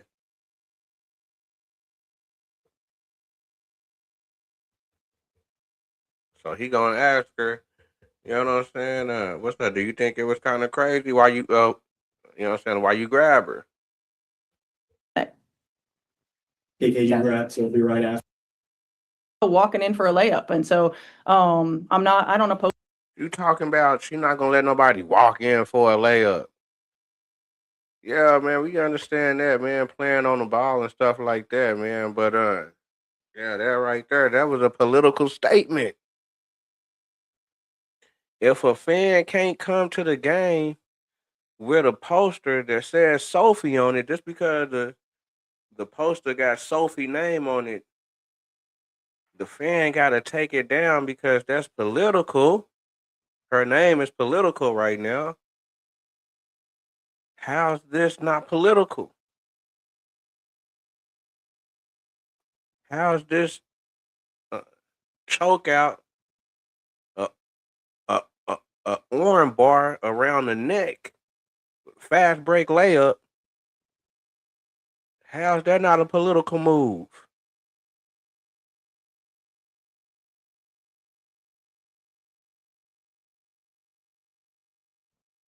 I'm glad Ennis Canner and Royce White is making the WNBA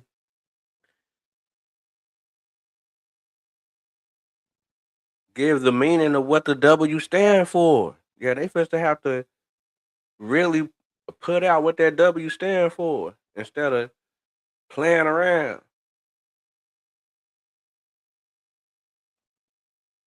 Trying to tell you, that's the liberal. That's the new Democrat. It's not about. It's not about. It's not about. It's not about the black problems. It's about the world problems, and everybody included. Was the hard foul. But I also don't think that she intentionally went for the neck. KK, you grabbed Sophie right after. What was your view of the play, and of course, why did you choose to do that? I mean, just to protect her. That's it. I mean, you know. You have to protect her because she just got choked out in mid-air.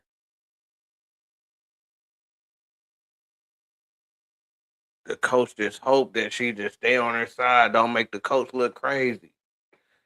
They all on thin ice. Look at Caitlin, she shook too.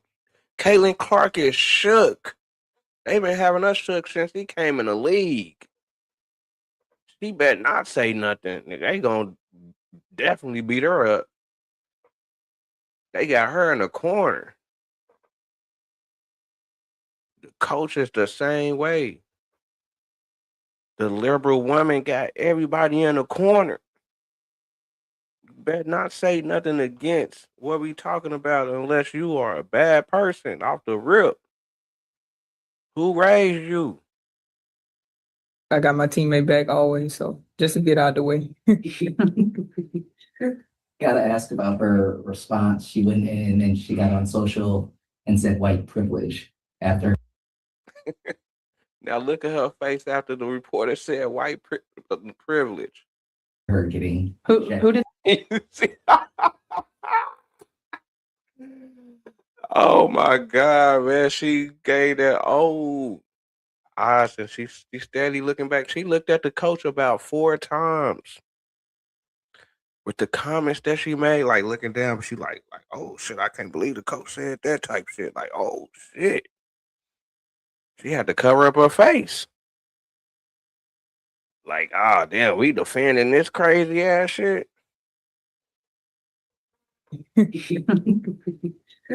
gotta ask about her response. She went in and she got on social and said white privilege after her getting Who did this? ejected. Any response to that? No, I don't know anything about that. Ain't gonna respond to that. You was her ex-coach. You can't call her out. You coached her before and you can't call her out.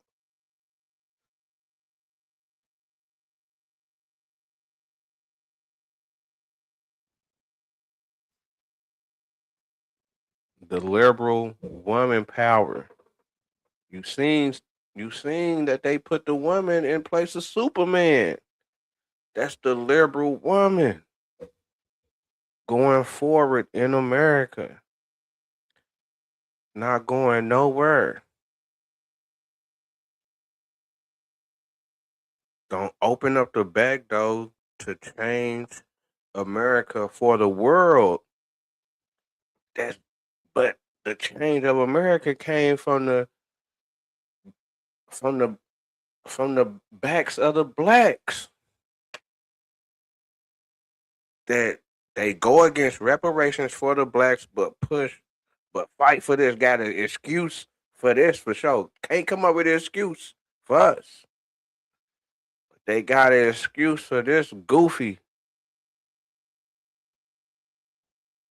But black people saying that they FBA and asking for reparations because we definitely need that bread because of what happened in the past to the lineage.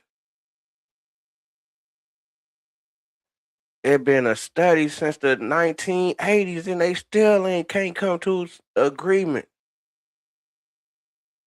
But we gotta push this at the forefront right here. To where niggas can hear crazy ass shit. At least we can come up with some cold facts. They saying the silliest shit. Oh man, I ain't got a comment. Stop. Look, she had to cover up her face. And then she got on social and said white privilege after her getting. Who did this? DJNA did. Any response to that? No, I don't know anything about that. Boy. So we got to talk about some more WNBA drama. going on? Man, I'm telling you, the WNBA is really the gift that keeps on giving when it comes to these stories. Well, I mean, it's a Saturday, right? And hey, I'm not complaining about the WNBA and some of the drama that has unfolded, right? It seems as if Caitlin Clark and Sophie Cunningham need some enforcers, right? Maybe the Indiana Fever need to get on board with that offer from Enes Kanter and Royce White to join the WNBA, right? Because apparently the woke players believe that it is not an advantage for biological boys to compete against biological girls in sports, right? Since they believe that, I think that the Indiana Fever, they need some enforcers because Caitlin Clark and Sophie Cunningham have been subject to some very, very, very rough play from mainly the Black lesbians who don't like the fact that mainly Caitlin Clark gets a lot of attention because, she's a good player, right? But they really don't like the fact that she's straight and white, okay? And Sophie Cunningham, speaking out on behalf of biological girls, has also pissed off the Black lesbians, and it seems as if they're taking their anger out on her in the same way that they did. How's this not an example of the bully culture? Straight women is getting bullied by the lesbians.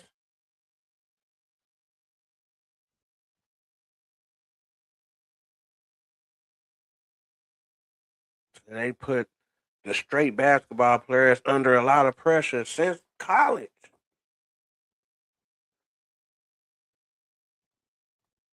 Since college.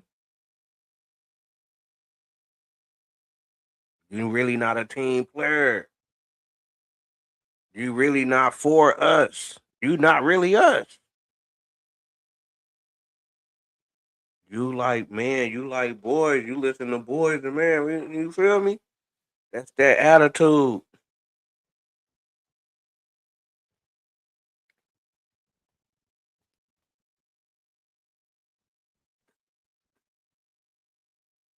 The American woman is going to a place to where it's the American woman and American man will not be together unless it's an immigrant.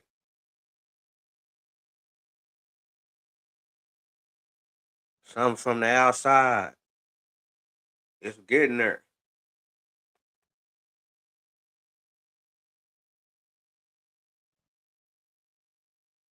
For the comfortability of how you want to live.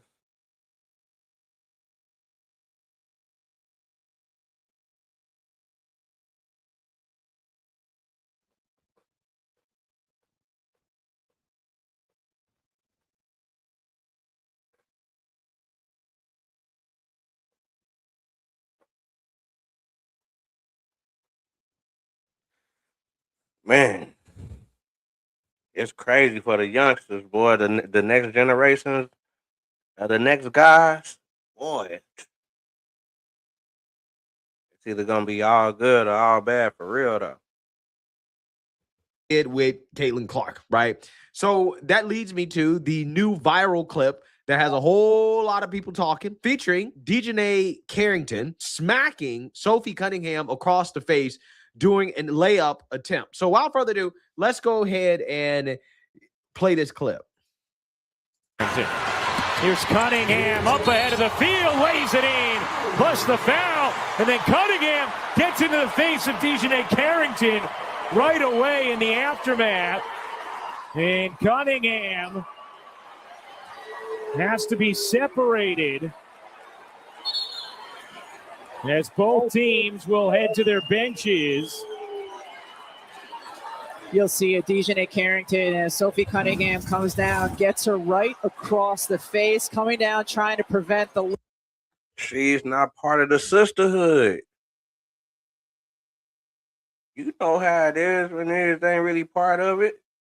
You need to get to treating people any type of way. You know how it goes. Just walk by and just slap somebody. Like, yeah, what you gonna do?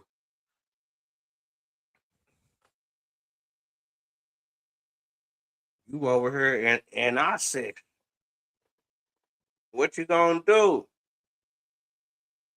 Walk by and just take off. You not one of us. What you gonna do? That's what this is right here. Layup, but that is Wow. just a hard hit. That's definitely going to be upgraded, I think, to a flagrant too, Ryan. I think that is going to be a flagrant too. Wow. Wow, that's pretty crazy. Let's play it back in slow-mo. Scrubbing bubbles. That's the scrubby way.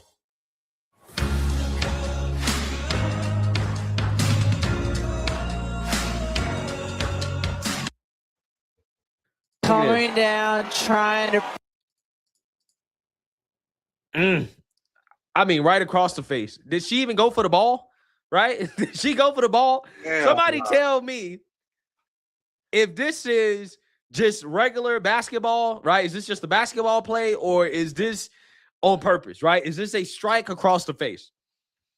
All I'm saying is that this player, DJ Carrington, has a history of these types of kind of dirty fouls, so to speak. This is the same player that poked Caitlin Clark in the eye with her long-ass fingernails last year. Take a look. This clip is going viral of Caitlin Clark getting poked in the eye by DJ Carrington. Now she getting extra. That really ain't no. You know, It happened in the first quarter when Clark tried passing the ball to her teammate Yeah, she just locking her up, really. You know what I'm saying? Now, Aaliyah Boston, but Carrington poked Clark in. that was kind of going for the ball, and that was kind of like just following through. You know what I'm saying? That was just like a follow through, trying to steal the ball. You know what I'm saying? I really can't say that she did that on purpose. The eye while trying to deflect the pass. No foul was called, but Clark had to take a second to regain her composure. In the third quarter, DJ was defending Caitlin again when Caitlin hit DJ in the head, knocking out one of her contacts. That was intentional. Yeah, that was an elbow to the face. Now that's a run up. You know what I'm saying? That's some tripping. No foul was called, but DJ had to take a second to put her contact back in. This clip of Angel Reese is going viral for her awkward reaction towards famous actor in Caitlin Clark shaking hand. On DJ Carrington. I'll be stunned if this not upgraded to a flagrant too. The defensive foul on DJ Carrington has been upgraded to a flagrant foul, penalty 2. It wasn't even a 2 off the rip. They gave her a 1. Even the ref say you ain't part of us. The only reason that we did is because of the cameras. If there wasn't no cameras here, it would have been a flagrant 1. We're gonna keep it moving. Since there's wind up, impact, and follow through, high potential for injury, players in a vulnerable position. That's why she like, damn, y'all gonna do me like that? Y'all should throw her out the game. She ain't us. I'm the one went in.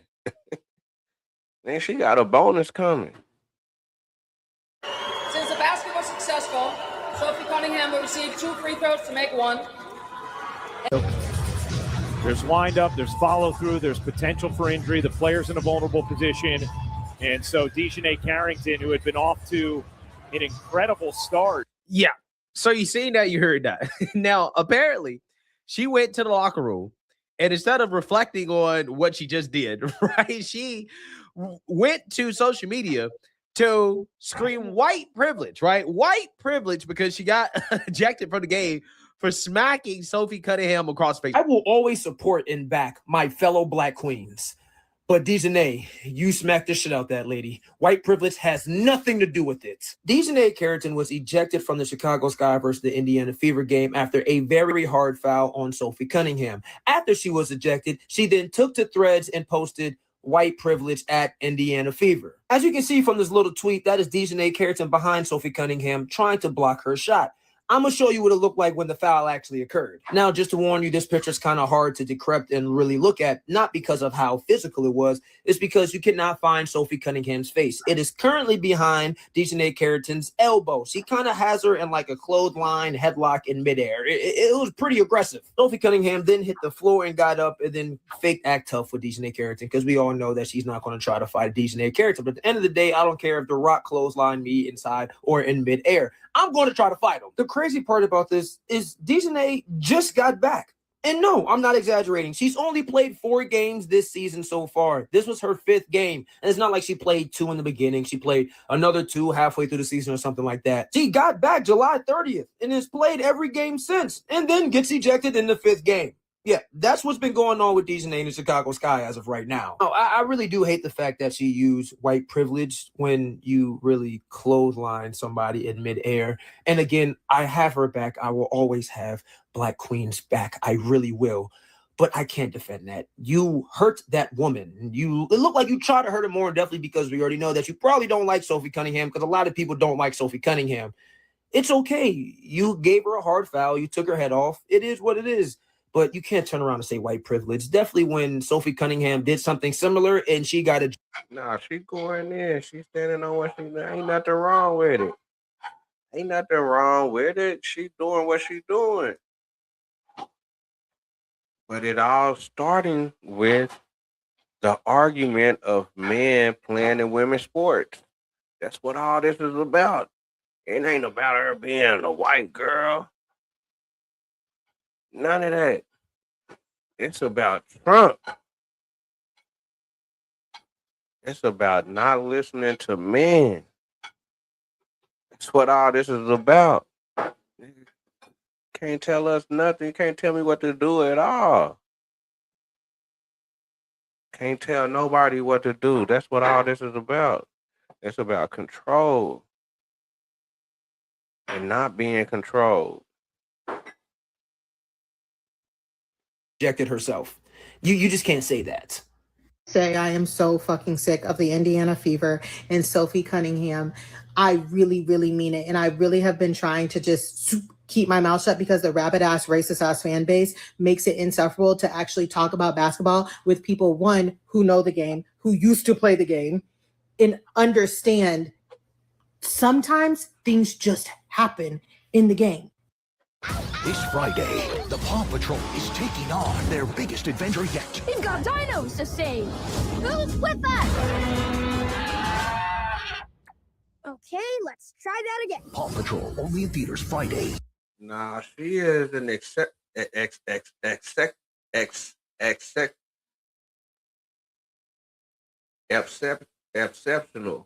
athlete. In the first quarter, in the Chicago Sky versus Indiana Fever, Sophie Cunningham went up for a layup. Dejanay went to block it, right? Flying in the air. When she went to smack, she missed the ball. Basketball since junior high. Gave it an excuse. The liberal woman didn't keep it real. Just keep it real. It ain't even about nothing else. It's just about keeping it real. I say, all right, yeah, I'm backing the black woman. Whoop the whoop whoop. It don't matter what she do, especially if she did it to a wood. Whoop the whoop whoop whoop whoop. Yeah, all right. But don't make an excuse. Say, yeah, nigga, she deserve it. Nigga, fuck her, nigga. Come like that. I mean, people gonna come how they like, pause, you know what I'm saying? But it's like, damn, you gonna really, you know what I'm saying, really be FBA-ish. If you gonna really be a true American, come how you feel. Don't come in making excuses. Ain't no excuses. This what time it is. Hope somebody else come through. But now you gotta look crazy, because the excuses looking crazy.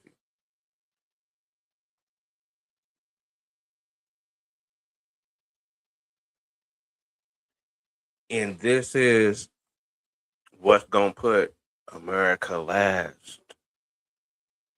I ain't gonna say last, but it's gonna uh,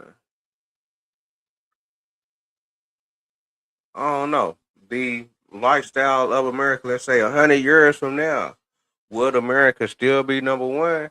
Some people cool with America not being number one. Just say, nigga, we need to fall off, nigga. America ain't shit, nigga. Up in America, niggas want America to fall off while living in America.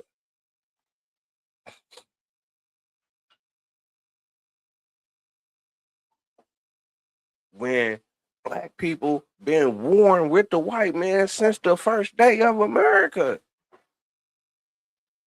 To the point to where niggas is at now, niggas is kind of like, kind of content. But it's still a fight up in there.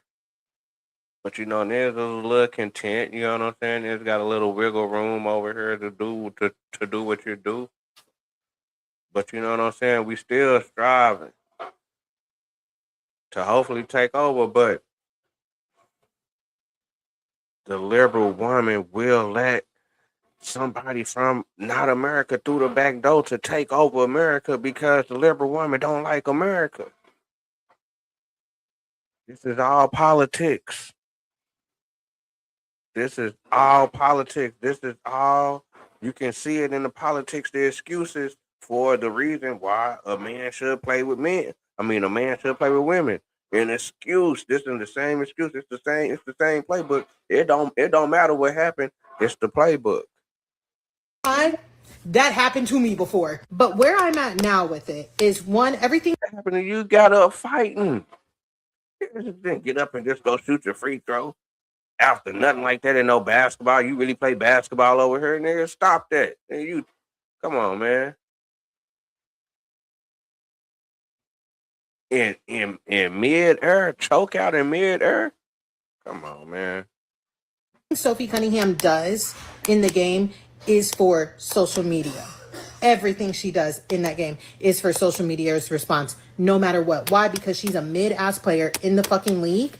And yes, I am a person who has not played basketball. Now she can't hoop. Now she can't hoop. Like, man, it's getting ridiculous. And people applaud this.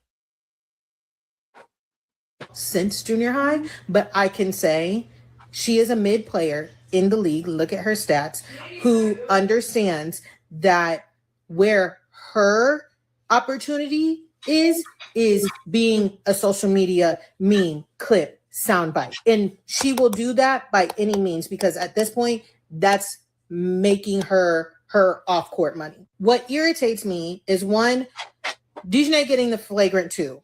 I don't think that it should have been a flagrant 2 because the intent to her. It shouldn't have been a flagrant. I told you. The only reason it was a 2 because of the cameras there. If the cameras wasn't there, it would have been a 1. We keeping it moving. You deserved it. You in the way. I hope you learn your lesson and don't come back. You know what I'm saying? That's what this is. This is political. To where the people that don't have nothing to do with the situation or that business still push that political playbook. The citizens.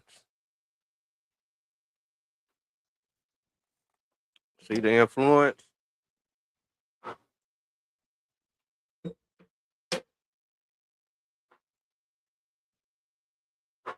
I wish we get those same excuses for those reparations. And to be considered FBA a difference from somebody else that's come a difference. But nah, niggas got some hate. Ain't no sticking to the code on that. Nigga, they sticking to the code. And they cold with it. I don't think that there was an intent to hurt. When you go up to block the ball, especially in a layup, sometimes that shit happens. However, what I'm going to talk about is the aftermath.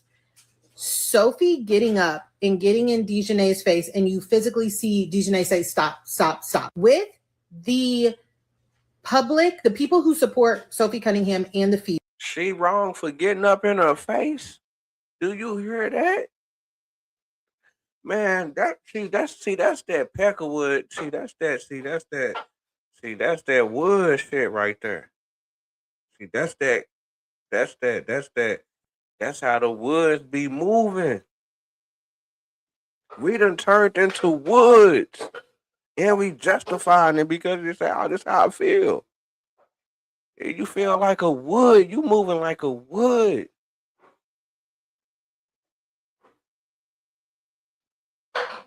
That is the same argument that they would make and say,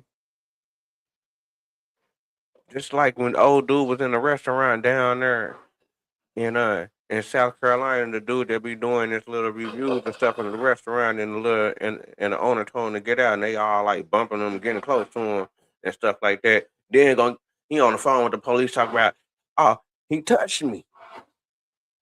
I want to press charges. He touched me. Like, come on, man. That's that goofy shit right there. This is goofy. Trying to justify and say, man, nah, man, I didn't see that.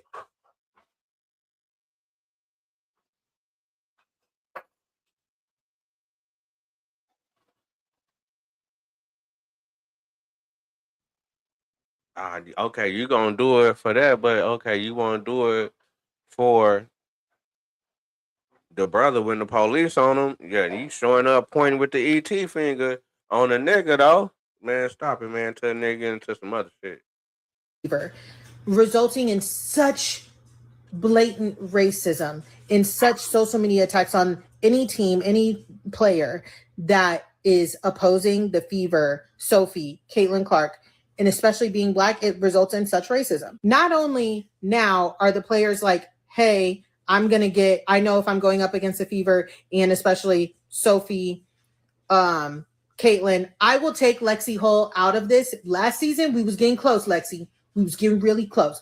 I'll take her out of this equation now. But especially those two, the Black players understand that if anything happens, even though it may be things that happen during the game, shit that is so normal to happen during the game, they know that they have racist attacks waiting on them online, or hell, even in the sand. Yeah. So you seen that, you heard that. Now, I can't imagine smacking somebody across the face like this, right? I mean, come on. And then the first thing you do is run to the locker room and claim white privilege, right? White privilege. You smacked her across the face. You didn't even try to go for the ball. I personally think that it is very likely that this was done on purpose, right? I'm just saying, considering everything going on right now, we know how these people went after Caitlin Clark. We know how the Black lesbians went after Caitlin Clark last year. There's a bounty. Straight, white, pretty players, right, in the WNBA that have right-wing fan bases. They don't. Let's be honest. They don't. So they're going to play extra hard. They're going to foul them extra hard. And we've seen this time and time again, right? It's happened so many times. You're not going to gaslight me and to believe it is not done on purpose. There's a difference between tough, hard play, like a weight room play, right? Everybody's seen like a weight room foul. It's like, look, you got to get in the weight room. This ain't a weight room foul, right? This is you flat out tried to take her head off, right? This is assault, right? Like, again, where are you trying to go for the ball, right? Are you that uncoordinated that you go for the face instead of the ball, right? Because, I mean, that's the only other explanation. The only other explanation is that she's so uncoordinated that she just happened to go for the face instead of the ball, right? Even though she was trying to go for the ball, right? She just went for the face. I'm just saying, like, this to me, it's like, come on. You know you could be vaping formaldehyde, which is used in taxidermy. Yeesh. Space 44 super agents. The next thing you can't live without. Hey, she had that long stride coming. She had that long stride. She was running her down on everything. Look, 1, 2, 3, Boy. She was late. From that last step, she was late. She made another. Come on, man. She knew she wasn't going to. Come on. She almost took her Seriously, head off. it looks even worse in slow motion. So, Oh, my yeah, I God, mean, man. That's also crazy. on top of that, Hold right? on, man. Did you see that? Yeah, I mean, Look how she on the ground.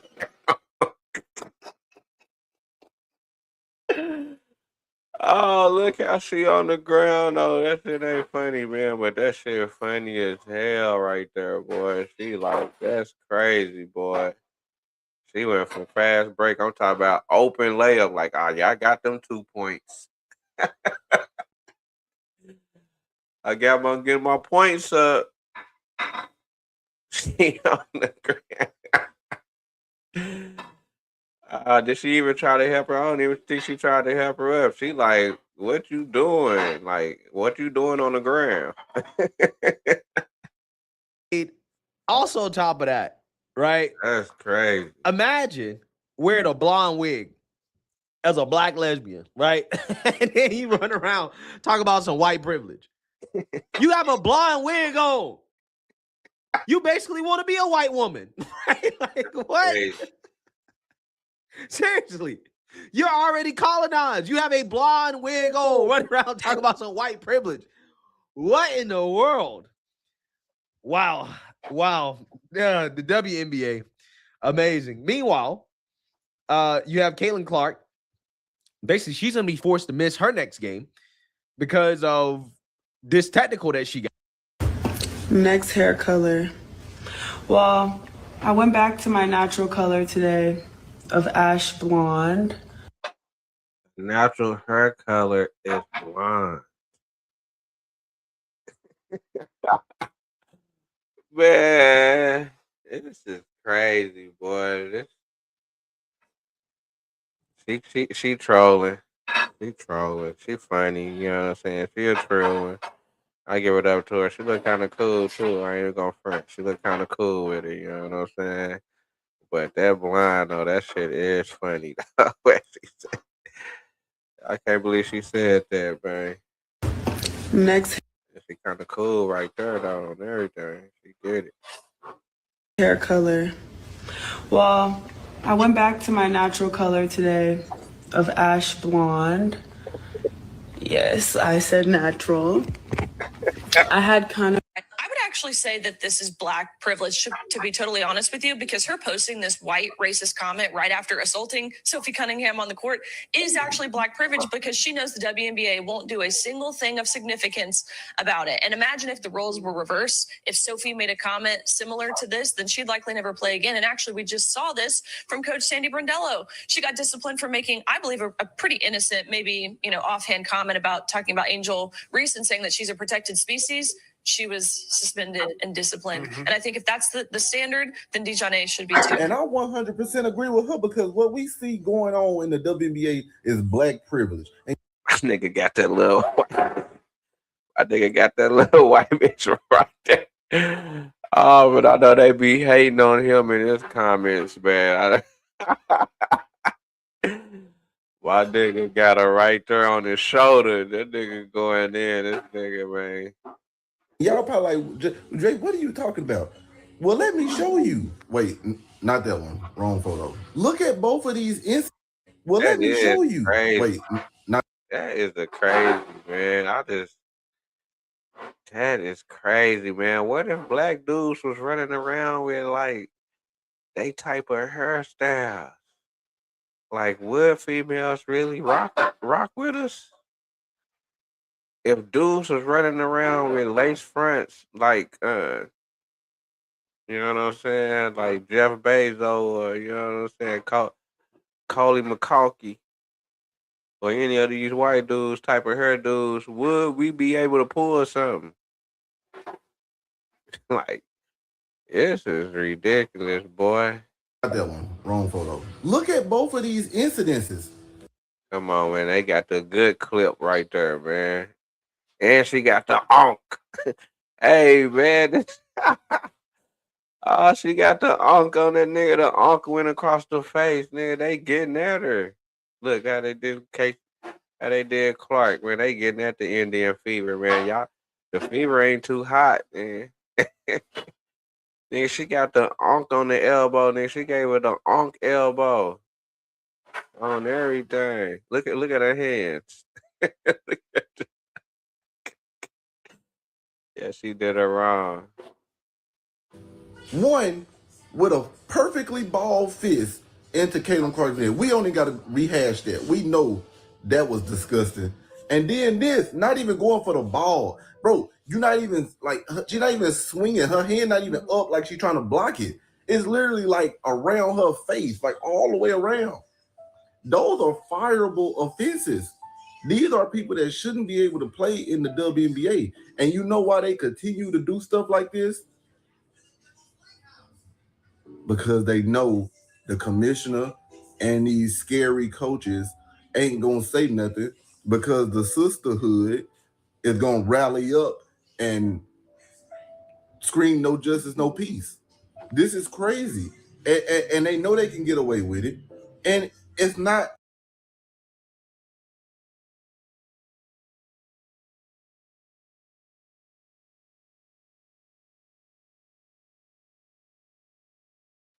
No justice, no peace.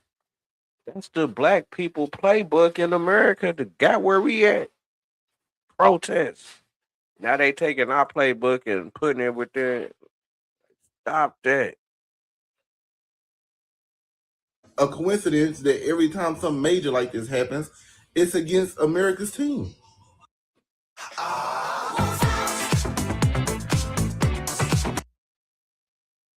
My man got the snow bunny right on his shoulder. Oh man, I know they be going in on them, man. Pause, man. That is funny, man. I ain't been on TikTok in a cool minute. Boy.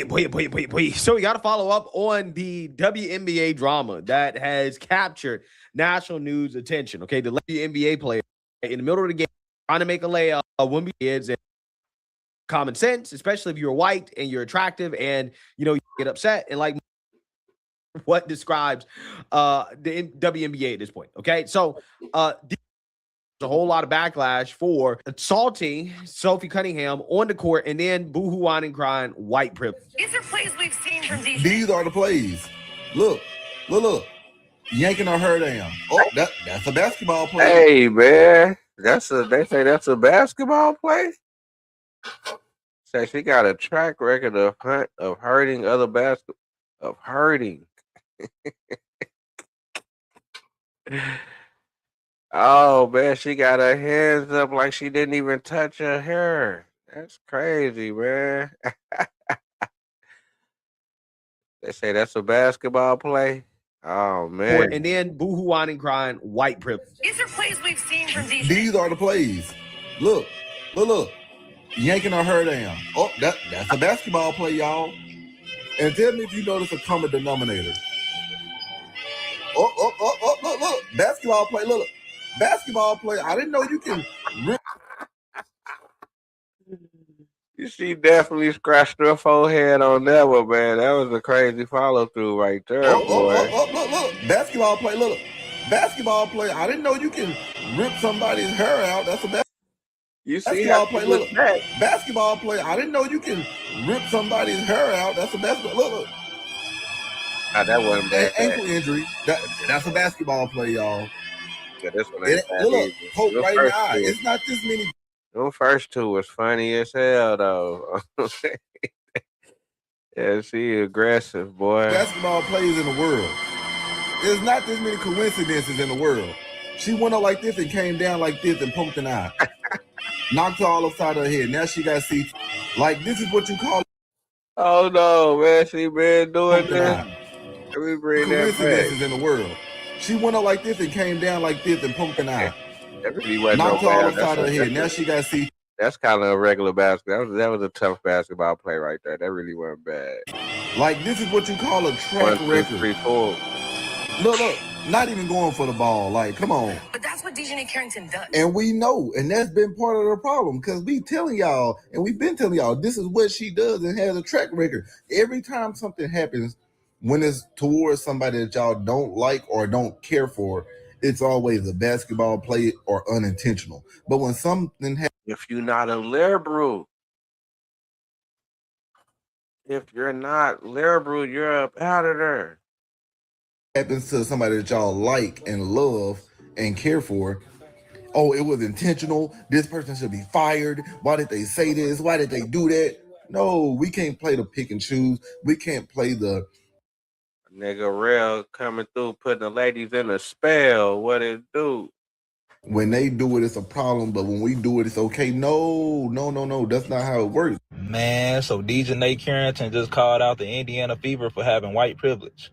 For the people that didn't see, she got ejected from the game for her foul on Cunningham. She didn't even wait to go home to tweet this out.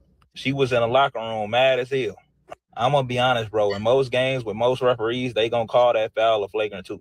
This wasn't a good example of a team having white privilege. You damn near took Shorty head off with the foul. I ain't saying you did it on purpose, but you still did it. I would say the same thing if a white player. So I'm doing nothing like the fans put this in these players' head. But as far as the WNBA refs today, that was white privilege, and that pissed off Dejanay Carrington, and I want to react to it. So without further ado, let's get into it. Dejanay Carrington made a basketball play, and the refs made a basketball ruling. So can we stick to basketball for a moment? Basketball play. She was attempting to go for the ball. At least she said so. She missed, and she missed egregiously. She missed, and she flagrantly hit Sophie Cunningham in the head. Now, flagrant 2, by definition, if you hit somebody with so much force that it could lead to injury, and if it doesn't appear to be a play on the ball. Though Dejanay's intention was to play the ball, her impact was all on Sophie Cunningham's head. So as a result, the refs made the right call. Now, I would be remiss if I didn't mention, have we seen Sophie Cunningham aggressively foul an individual before and not get thrown out of the game? Sure. Have we seen Caitlin Clark aggressively foul an individual by hitting them in the head and not get out of the game? Absolutely. You cannot be ignorant to that truth. But if we are paying attention to what Dejanay Carrington did to Sophie Cunningham, it was not a race-based decision. And to call that a white privilege-based foul is to completely undermine the term of white privilege and to also completely ignore the rules in basketball. You hit her in the head, you drew blood, you didn't connect with the ball at all whatsoever. So to me, it was just very ignorant and to some degree asinine by Dejanay Carrington to suggest that that call was based on white privilege. Have we seen examples of white players make that same foul and get away with it? Yes.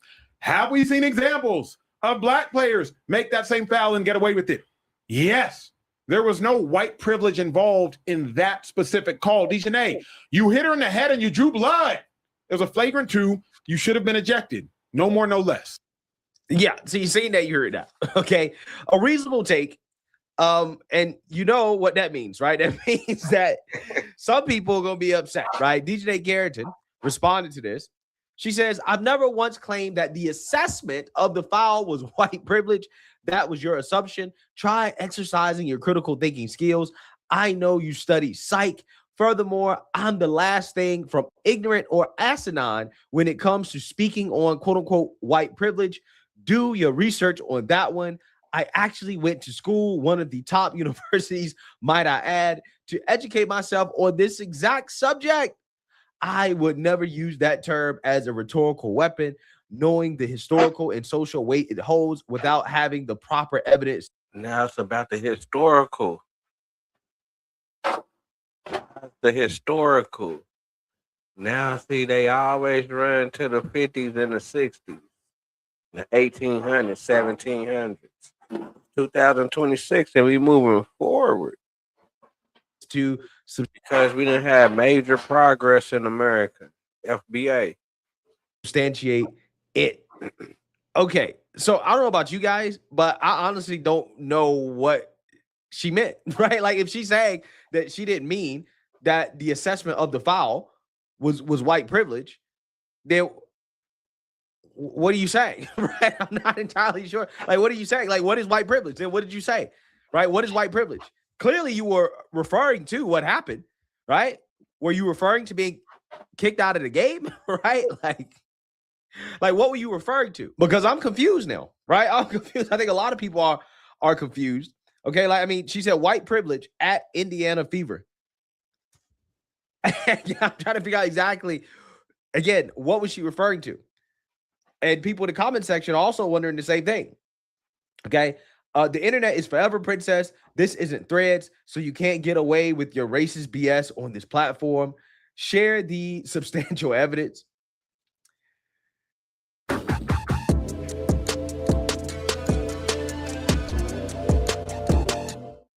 I'm your mother's friend with benefits. Benefits? Benefits. Benefits? Benefits. Yeah, benefits. With the Credit One Bank. You're the one who committed a heinous foul and then decided to tweet a cryptic white privilege from the locker room. By all means, feel free to clarify what you meant. In fact, let's get the primetime interview set up so you can tell the world why you're the victim after assaulting Sophie Cunningham. DeJounte Carrington is trying desperately to look like Sophie Cunningham, but is failing miserably. Yeah, I agree with that. Right? I mean, like, come on. Right? I just could not imagine screaming white privilege in 2026 being black while wearing a blonde wig. A blonde wig. Right? I mean, this woman is colonized. Right? She is colonized. I mean, this is black privilege. Imagine Sophie Cunningham with some braids. Right? If Sophie Cunningham has some box braids, right? Oh my God. Could you imagine the outrage, right? The woke revolutionaries would be boohoo, whining, crying. Cultural appropriation. She can't wear black hairstyles, right? As a white woman. But again, you allow these black women to run around with blonde wigs on, right? Again, it's crazy. But it really speaks to the self-esteem of these pro-blackities, right? I love how these black women are supposed to be so pro-black. We're always told how black is beautiful and black features are beautiful, but these same people are trying desperately to look like white women. I don't get it. I really don't understand it. It's almost as if they don't actually believe the stuff that they say, right? Because if they believed that black was beautiful, then she would just wear her own hair, right? She would just rock her own hair, right? If she's bald, she's bald. Rock it though, right? Rock it. I said this once, I'll say it again. If I wanted to get a real white woman, I'm gonna go for the real thing, right? I'm not gonna go for a black woman who's trying to be a white woman, right? If I want a black woman, I want to go for the real thing, right? I want a black woman who embraces her quote unquote blackness, right? Just like if I was to be with a white woman, I want a white woman that embraces her quote unquote whiteness, right? Her white features. Okay, that's the whole point. Now, if I want a nice little mix in between, right, then I'm gonna go get a Latina, right? Yeah, the best of both worlds. So anyways, like I said, man, I don't understand these individuals, right, who do this, but I kind of do to a certain extent. They really have low self-esteem, right, to be honest with you. The Cartier family says, why did you post white privilege after being ejected in? Yeah, that's the question. Liberals here, right, are coming up with conspiracy theories as to why this is white privilege. Let's hear them out. I guess when you take a girl's head off, people love that stuff. Quote, Sophie Cunningham, after Sophie had a flagrant foul on J.C. Sheldon being a protector for Caitlin Clark. Do you know what happened after that foul? In 1 week's time, Sophie Cunningham got 1 million new TikTok followers, got celebrated for being an enforcer. And Ring, a week later, Ring gave her an endorsement. You guys know how serious I am about protecting my girls on the court. But what's protecting my home court, aka my actual home? The obvious choice was Ring. That's what happened for Sophie Cunningham. DeJounte wrote white privilege in Threads right afterwards. And my only problem with that is, which white privilege are you talking about? That she's number 2 in jersey sales, despite averaging 9 points a game? Is it that when Sheldon was slammed, she got thrown out of the game too? Was it all the new endorsements? The memes of finger pointing everywhere? For pointing a finger? Which is it? I want to say I'm very happy that DeJounte Carrington is going to cash in and hit jackpot. And all these white people are going to love her. I'm so very happy because those are the white people who told me it can't possibly be white privilege. Y'all told me that. So go ahead and buy DeJounte's jersey. Please do it. Please do it. But putting that aside, this is all basketball. So I'm good with it. Natasha Cloud all day. Yeah. So basically, what this guy is saying is that DJNA is referring to white privilege in the sense that, one, she's either referring to the foul itself, right? Or she's referring to jealousy, right? Either one, in my opinion, is not good, not great, right? If you're saying that, hey, it's white privilege because, you're jealous, then, I don't know what to tell you. But also on top of that, imagine comparing this grab right here, because that's what it is. You can see it down here. This is a grab, right? It wasn't assault. Like that's a basketball play. This is a reasonable way to stop somebody from getting a layup, right? A reasonable way to do that would basically be to hug them.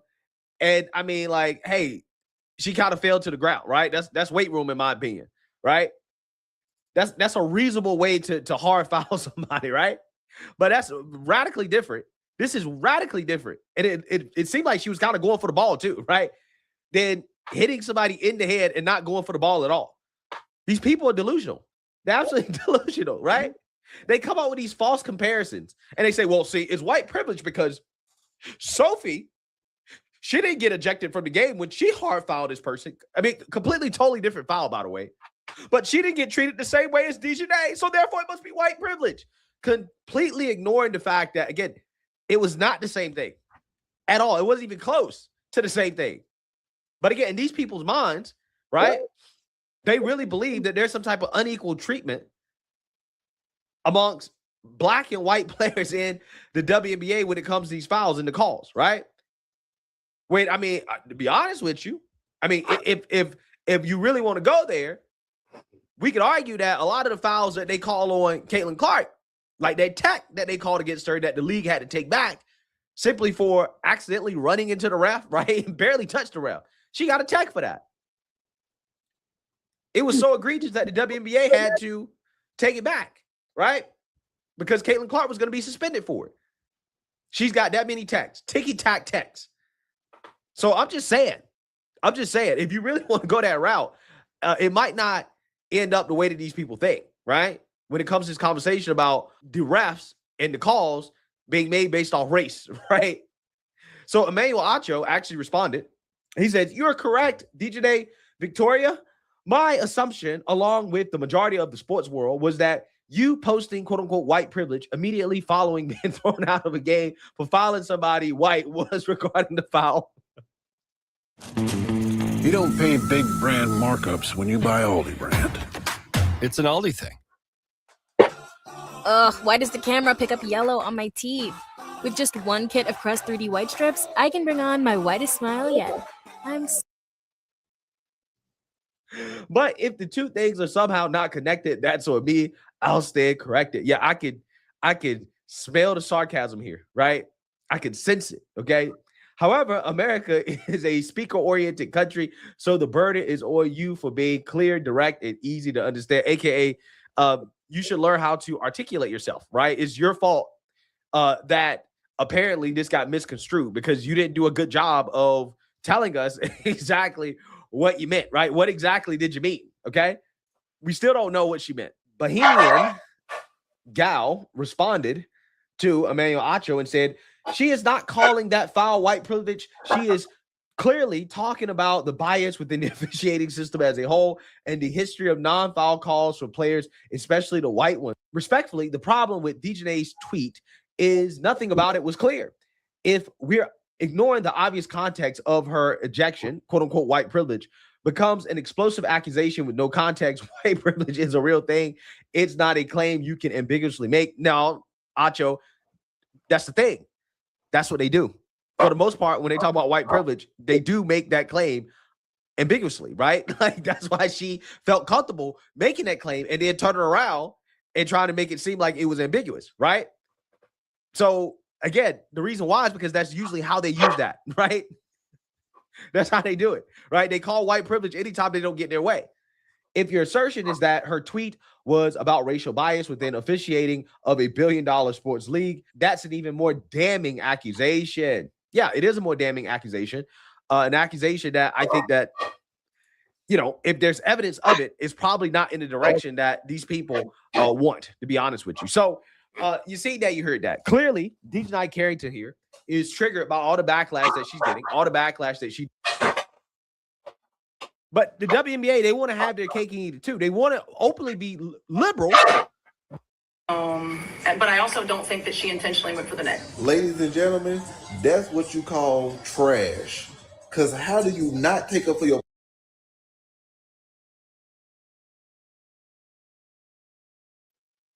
You got that snow bunny right there on the side.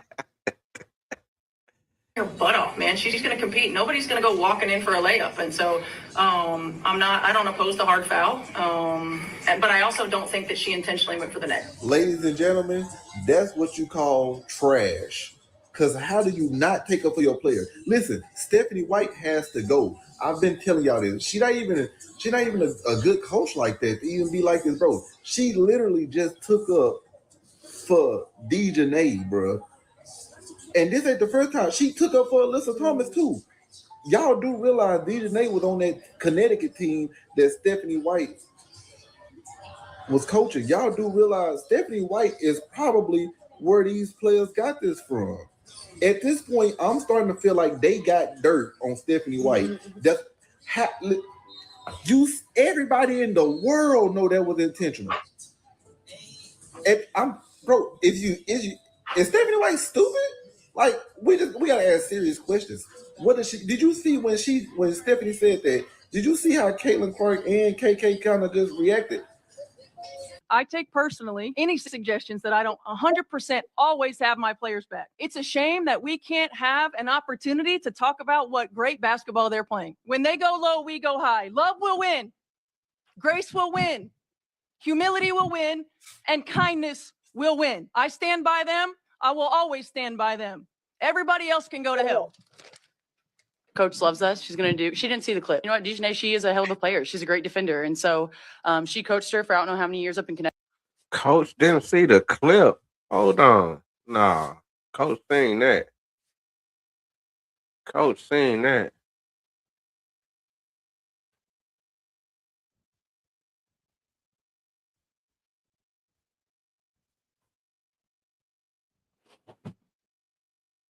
They go to coach. The coach is right here. She's looking at it. The coach is looking at it. She told her she wasn't looking at it. She didn't have a clear view. The coach is right here. The coach is right here.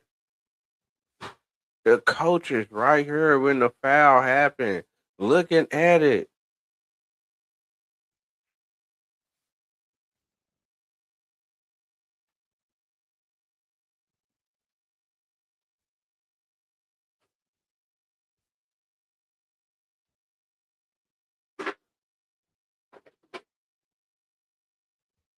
The coach right here looking at it.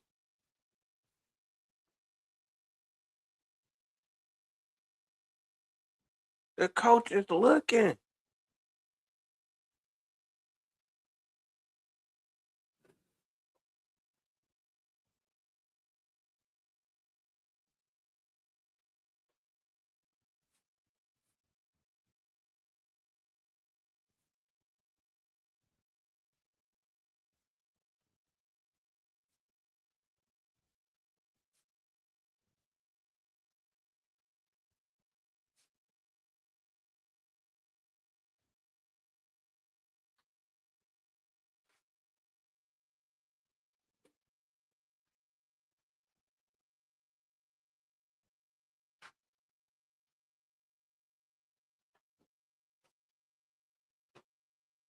The coach want to look hard at the referee instead of her old player.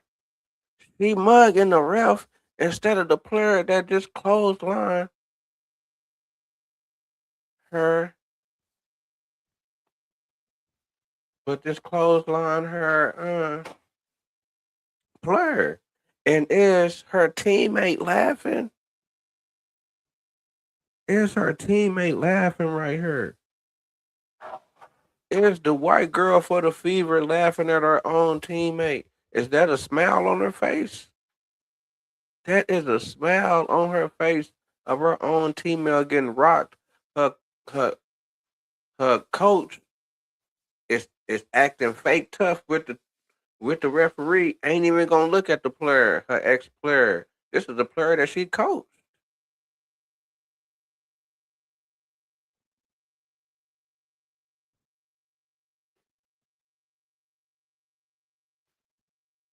That girl is laughing that's on the Fever team. She laughing. Right here, she laughing. In the blue, right there, she laughing. She laughing at her own teammate.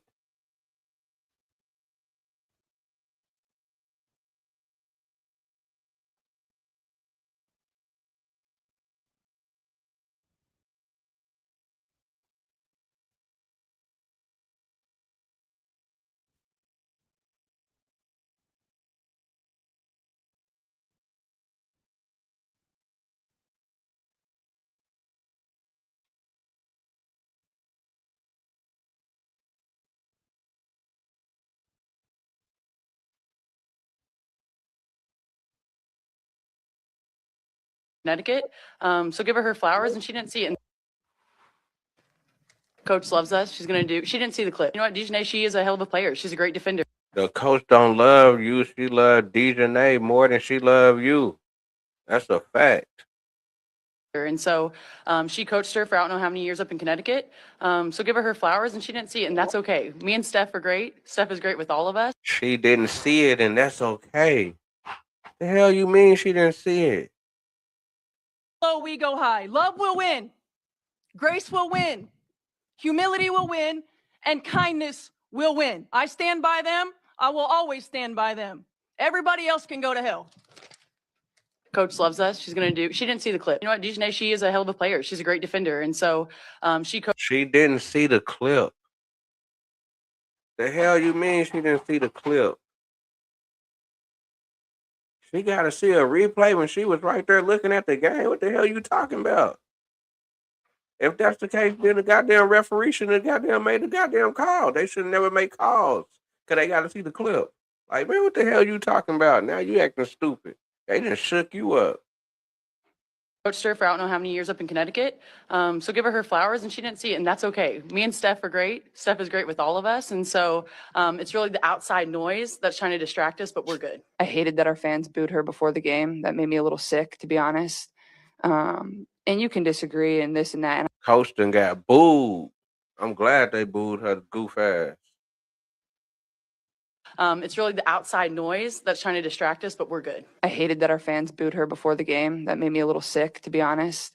And you can disagree and this and that, and I get it. It's professional sports. People are going to boo, but like at the end of the day, that's our head coach, and we're going to ride for her, and we're always going to have our back, and that's never going to tear our locker room apart. So I just love her, and I feel for her because I know it can be a lot at times, and she does a great job a lot of times blocking it out, but there's other moments where it can get under your skin, and that's just being human, and that's just life. That's never going to tear our locker room apart. So boy, oh boy, oh boy, oh boy, oh boy. So we got to talk about some more WNBA drama because that seems to be the product of the WNBA. Not basketball, not athleticism, drama, right? That is what the WNBA is producing for this country. It is not good, to be honest with you, because it's very divisive, okay? Because the black lesbians of the WNBA are hell-bent on trying to take out the white players because they don't like the fact that they're irrelevant because of the good play of the white players. So, yeah, they rather tank the whole league than to see white players be the face of the league, right? That's basically how it goes, okay? And we got to talk about Stephanie White, who happens to be a white lesbian, right? The head coach of the Indiana Fever, who is getting a whole lot of backlash over her pathetic response when asked about the assault that happened against Sophie Cunningham, who is her player, right, who plays for her, that was done on the court by Dejanay Carrington, okay, a ghetto black lesbian who, again, decided to assault Sophie Cunningham on the court, right, on the court. Should have been arrested. Right. I mean, she wasn't even trying to go for the ball. OK. And then she, cried white privilege. Right. White privilege because she got ejected. So, again, Stephanie White, instead of standing up for Sophie Cunningham, she basically pretended like she didn't see it. She didn't see it. It almost seems like she kind of agreed with the foul. Right. That's kind of what it seemed like. Homes AI, the first home search you can actually talk to. All you have to do is ask. Only on Homes.com. Big Peace. What up, sir? Hey, man, I am excited to be back in the booth down here in Atlanta. Always. Our next guest, he's a friend of ours, somebody we competed against. Yes. A guy we did not like to see in center field at all. No. My man. We're going to welcome to the 611 podcast presented by FanDuel, the one and only, the newest member of the Hall of Fame, Andrew Jones. My guy. Yes. Thank you, guys. Thank you.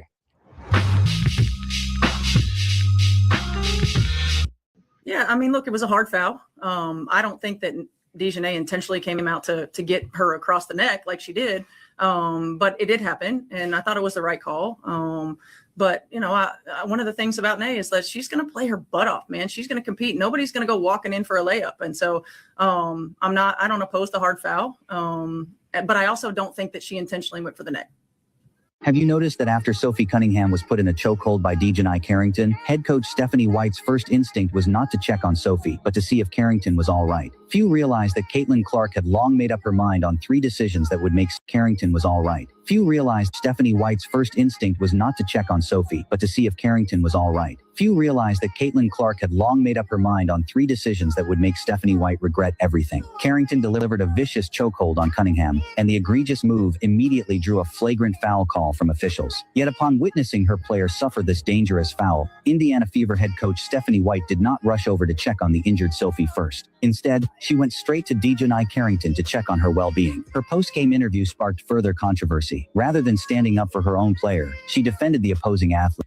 And she's got a whole lot of backlash to the point where you have fans booing her, right? Booing the head coach at the home game, right? At home games because of her lack of defense for her players. And Stephanie White lost her mind during a press conference, ended up storming out because of all the backlash that she's getting. Take a look. No, I'm going to start today. You know, this isn't necessarily for those people that are in this room. This is more for an online community that's trying to create narratives that simply don't exist. Trying to create a fabrication or distortion of who I am, of what I'm about.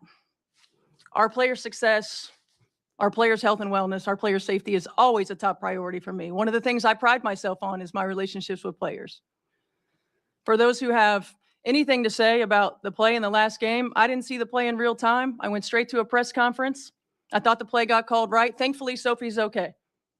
Was it egregious? Absolutely.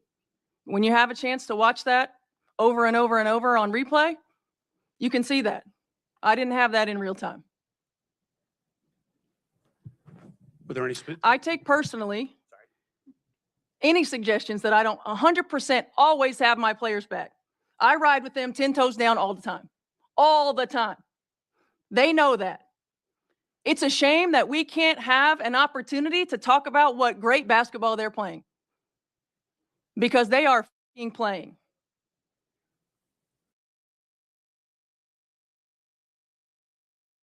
For me, one of the things I pride myself on of who I am, of what I'm about. Our players' success, our players' health and wellness, our players' safety is always a top priority for me. One of the things I pride myself on is my relationships with players. For those who have anything to say about the play in the last game, I didn't see the play in real time. I went straight to a press conference. She said she didn't see the play in real time. Hold on, man.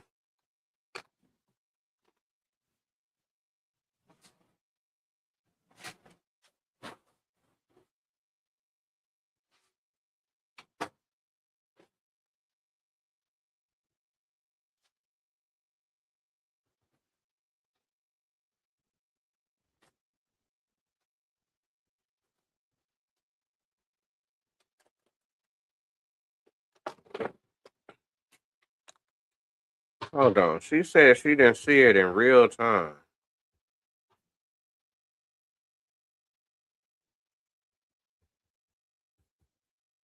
That's the coach right there.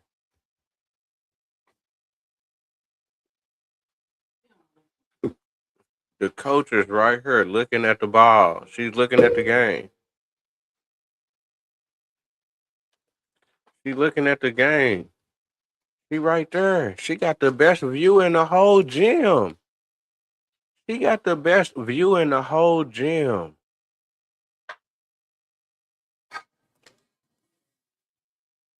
Yes, she seen it. She reacted to it. So why did she just say this? I pride myself on is my relationships with players. For those who have anything to say about the play in the last game, I didn't see the play in real time. I went straight to a press conference. I thought the play got called right. Thankfully, Sophie's okay. Was it egregious? Absolutely. When you have a chance to watch that over and over and over on replay, you can see that. I didn't have that in real time. Were there any? I take personally. That wasn't egregious to her in real time.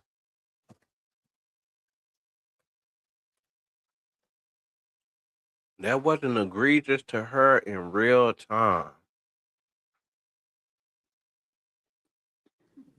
Any suggestions that I don't 100% always have my players back. I ride with them 10 toes down all the time. All the time. They know that. It's a shame that we can't have an opportunity to talk about what great basketball they're playing. Because they are playing. You want to talk about basketball when your player is getting choked out in the middle of the air in a fast break layup situation? Where she had the lane wide open on a fast break for the 2 points, but the defensive player just came wasn't to go for the ball, wasn't to get a charge. It was to straight make contact, but just run into her body. But while her body was up in the air, I could see bumping her with her body, but nah, she came around the neck with it. And you didn't see it in real time. Man, what kind of coach is you? The reality is, with me, I will always lead with love. I will always lead with grace. I will always lead with humility. And I will always lead with integrity. Doesn't mean I'll always get it right. I'm also human. The hate, the fear-mongering, the divisiveness, the stuff that's trying to hijack our league will not win. It won't win. We are united. We are connected. We will not be divided. Every day, these women put their on the line. Every day. When they go low, we go high. Love will win. Grace will win. Humility will win. And kindness will win. I stand by them. I will always stand by them. Everybody else can go to hell.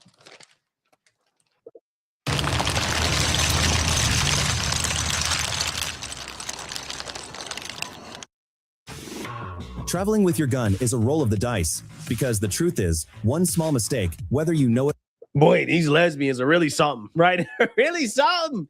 She is pissed because, again, word on the street is that she's losing the locker room, right? That she could be fired due to her inability to manage everything that's going on right now with the Indiana Fever and the WNBA as a whole. I think that she's been a disaster, to be honest with you.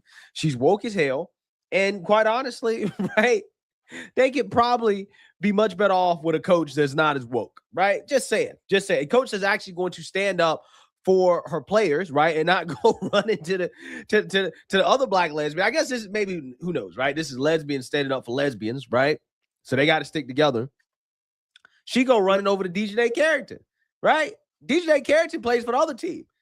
She just assaulted your player, and you go run into her first? That's crazy. Right? It's insane. It's insane. So clearly, she's cracking under pressure, right? And you're seeing it start to come out, right? And we have Stephen A here, who is going to go off on the coach, right? He's going to add to some of the backlash that she's receiving. He's basically going to call her out for this little stunt. So without further ado, let's go ahead and get into it. Because when you create that kind of divide in a binary political system, it forces one side against the other. And I point the finger at them, but I also point the finger at the WNBA for not seeing this coming and warding it off the path. Why do you have language in your CBA agreement? Hey, that Gucci shirt on fire though, Stephen A. I see you stepping your game up, Steve. I, I like how you coming through on, you know what I'm saying? After work hours, you know what I'm saying? That Gucci shirt on fire, man. Talking about the league is designated for women, but you don't have a clear definition of what a woman is. So you got to have meetings with presidents and GMs so you can clarify that situation. Allowing men who played in the NBA to sit up there and talk about they making themselves eligible for the WNBA 2027 draft. And Enos Cancer Freedom and Royce White. You're the league, you put yourself in that position. Because rather than facing it head on and tackling it with the fervor that it deserves, everybody wanted to be passe and passive. And it's caught up to you. Because now you got Stephanie White in post-game conferences pounding her hands on the desk, going off about a foul, a hard foul against one of her players, and how she didn't come strongly enough to the defense of Sophie Cunningham. Listen to Coach Stephanie White here. Play that for me, Sean. You think that's going to work for you, Coach White? Think that's going to work for you? The reality of the situation is none of that stuff will win if it's left up to you, Stephanie White, because you're not handling it right. You playing right into their hands. Right into their hands. Because you're not embracing the reality of the tense situation that the WNBA, and especially you as the coach of the Indiana Fever, is involved in. There are folks in Indiana at a home game booing you. You ain't the road team, you the home team, you the home coach, and they booing you. And Sophie Cunningham and Caitlin Clark can speak up for you all they want to, as they did, and as they should have. But that's not going to be enough. Sophie Cunningham here, our locker room in there. It's tight, and we have each other's backs. She didn't see the clip. Coach loves us. She didn't see the clip, and that's okay. Me and Steph are great. Steph is great with all of us. And so it's really the outside noise that's trying to distract us, but we're good. Before I go any further, let me say this. How are you the head coach on the sideline during the play, covering the game, or coaching the game, and you didn't see the play? I'm just asking. Right? I'm not saying it's impossible, but I'm like, what do you mean you didn't see the play? You won't pay Did you attention. not watch it? That's not good. You saw it. Yeah, if she wasn't paying attention, that's not good, right? Like, you're a coach. You should probably be paying attention the whole time, right? What you mean you didn't see it? What were you doing? Right? Were you taking a nap? Right? Like, what's going on? You coaching the game. Up and down the court. It's your job to coach the game, watch the game. How did you not see the play? But that's neither here nor there. Caitlin Clark comes out. It's tough. Like, that's my head coach. I hated that our fans booed her before the game. That made me a little sick, to be honest. That's our head coach. And we're going to ride for her, and we're always going to have her back. I just love her, and I feel for her because I know it can be a lot of times, and she does a great job a lot of times blocking the outside noise out. But there's other moments where it can get under your skin, and that's just being human, and that's just life. Congratulations. What a statement, saying absolutely positively nothing. See, if this were the men, we would not only be asking, we would be demanding that folks speak up and put it where the goats can get it and get down to the bare bones about what's really, really, really going on here and not dancing around the issues. And what disgusts me, listening to so many of these ladies talk about the issues, you're smart, you're articulate, you're educated, you got facts, you got fervor and passion, you've got knowledge, you've got history backing you up. You got a whole bunch of things in your favor, along with the microphone and the lens, to look into the camera and address it with the realness, the sincerity, and the passion and the fervor it deserves. and y'all dancing. There's one person I'm going to give credit for not dancing, and that's somebody I brought up earlier. That's Andrea Carter. That's all because it's Donald Trump. You be doing it too, Stephen A. All because of Donald Trump. You be doing it too, Stephen A. It's all because of Trump. You be doing the same thing too, Stephen A. They expressing the way that they feel. You be expressing the way you feel. Push back.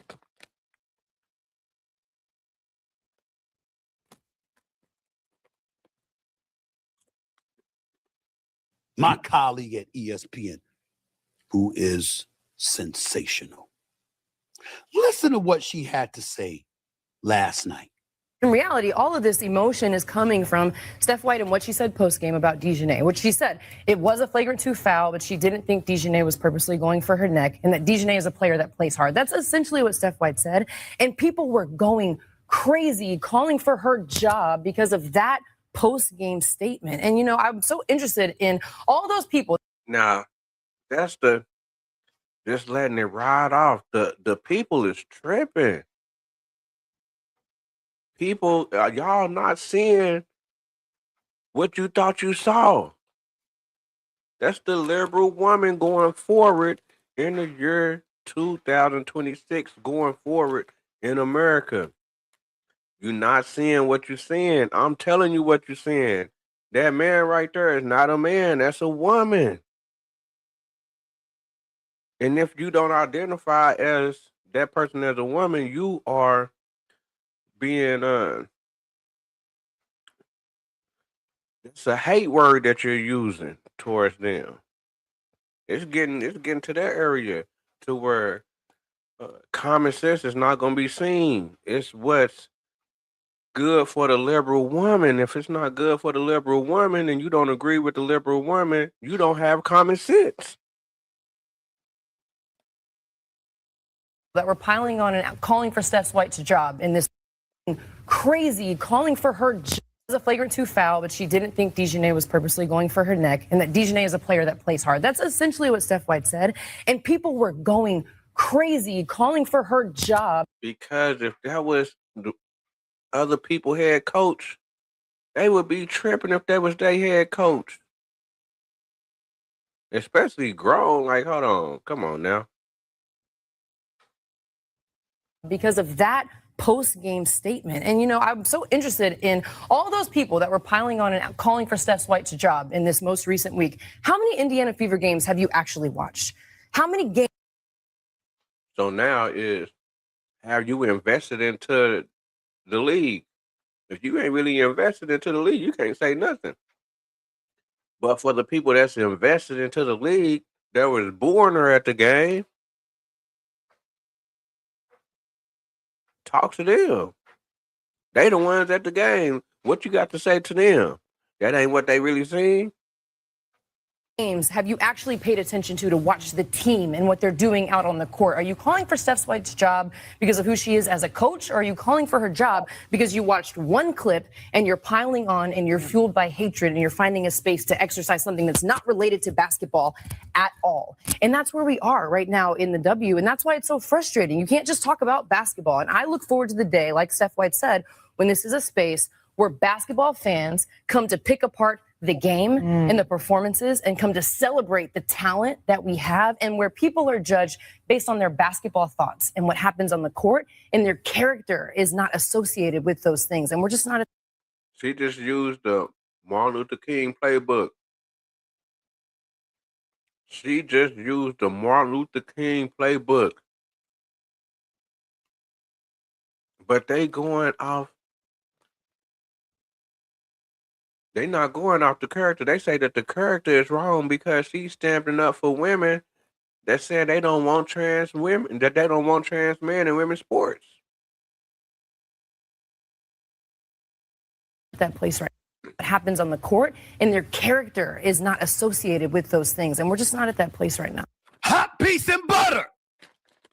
Hot piece and butter. You remember that game? Oh, hi, I'm Liberty Bibberty, and I'm here to tell everyone about Liberty Mutual's great coverage and savings. It's car insurance that feels great. Great coverage, great savings. Liberty, liberty, liberty. Bibberty. From deadlines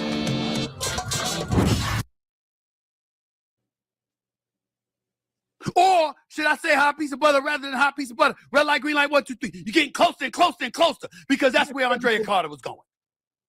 She's getting warm. She's getting warm. Because what did she say? I wonder how many people actually watch the basketball game. That was her way of saying, you don't know what the hell you're talking about if you think this woman should get fired and lose a job and all of this other stuff because of the Dejanay Carrington foul on Sophie Cunningham. What she's saying is, it ain't about basketball. It's not about basketball. And you looking into the cameras, no matter who you are, and saying, can we get back to basketball? Can we get back to basketball? No, they're not going to do it. They should. It would be the right thing to do. It would be the decent thing to do. It would be the fair thing to do. Since when have they been interested in being fair? My boy Jeff in California has a famous saying. Fair is a place where they judge pigs. It doesn't exist. All right. So Stephen A is simping here, right? He's simping, right? Trying to pretend like that woman said something profound. The reality is this, right? The WNBA has politicized themselves. So them coming out here and claiming that, oh, you have these agitators trying to politicize everything. Again, this is the same league that openly supports Democrats. They're the same league that openly supports far left woke agendas like Black Lives Matter, right? They're openly anti-Republican. Like the WNBA has chose this path of politics, right? But the WNBA, they want to have their cake and eat it too. They want to openly be liberal, but they don't want backlash for it, right? They want to openly support trans athletes, but they don't want backlash for it, right? They want to openly embrace a left-wing agenda, specifically a left-wing social agenda, and they don't want to be criticized for it. And if you criticize them, then you're being political. And then you got simps like Stephen A pretending as if, you know, it's illegitimate to criticize. Stephen A just did the bad cop, good cop thing. Where he come in bad, getting at the women, saying, I need to stand up going in. But then coming with the good cop at the end with his associate that he worked with at ESPN and say how she doing a good job, how she calling it out. This is how you're supposed to do it. Bringing a woman back into it, keeping that balance to where he don't lose his subscribers, his women's subscribers. As the WNBA in a way that is political, despite the fact that the league has made themselves political, right? They're the ones that made this all about politics. They're the ones who have made it very clear. They don't like Sophie Cunningham and Caitlin Clark because they're straight and white and that they have more fans. They make more money than all of the black lesbians, right? And the black lesbians didn't make any money before Caitlin Clark showed up, right? And now they're enjoying success because of those players, because of white players. They don't like that. They made it very clear they don't like that. This is why every chance they get, they're going after Caitlin Clark. Hard foul. Hard fouls on Sophie Cunningham. It's more than basketball. They've made it about more than basketball. So you can't get mad at people who are criticizing this beyond the realm of basketball. Because let's be honest, the WNBA doesn't have quality basketball to offer. So again, drama is the main thing right now that they're selling. Let's be honest. Because certainly nobody really gives a damn about the play on the court. Outside of getting these hard fouls and these crazy moments. But outside of that, hey, you know, the rest of it is kind of like, meh. All right, Caitlin Clark is good.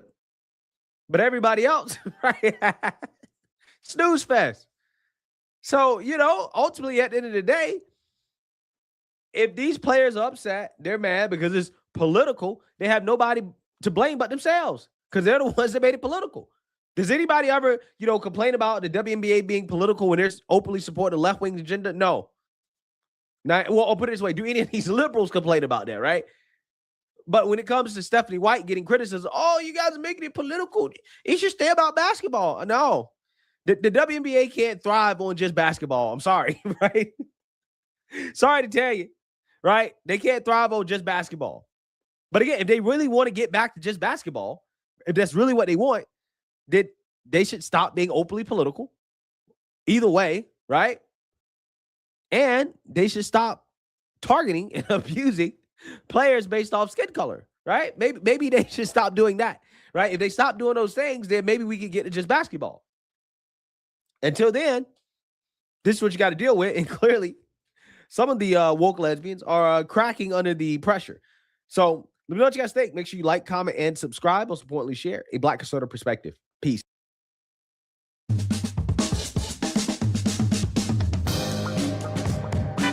CarMax. Hey, Alex. What's up? Hello, welcome.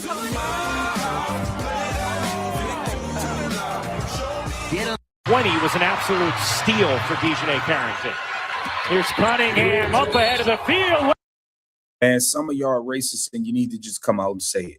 I cannot believe what I just watched on this WNBA countdown panel. I see why nobody's watching it. I see why the ratings stink. I see why when they post clips of you guys on YouTube, the views are trash. They're absolute trash. We got Monica McNutcase, Andrea Carter, Chinny Chin Gumuke.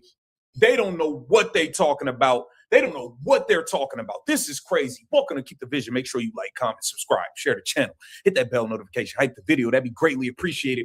We have got to get into this goofball of a panel situation they got going on, man. Jason Whitlock blasting Stephanie White. It's a lot going on that we have to cover. Let's not waste any time. This is one of the most ridiculous things I've seen. They sat here and tried to make excuses for Dejanay Carrington and try to make it seem like what she did was okay. Knock it off, people. Knock it off. Take a listen to this. Because this is the foul. Let's run the video here, please, producers. Dejanay Carrington was assessed a flagrant 2 for this play on Sophie Cunningham. A flagrant 2 is a foul that is both excessive and unnecessary. Right? You hit her all in the head, all in the head. Right, that is the definition. Assault.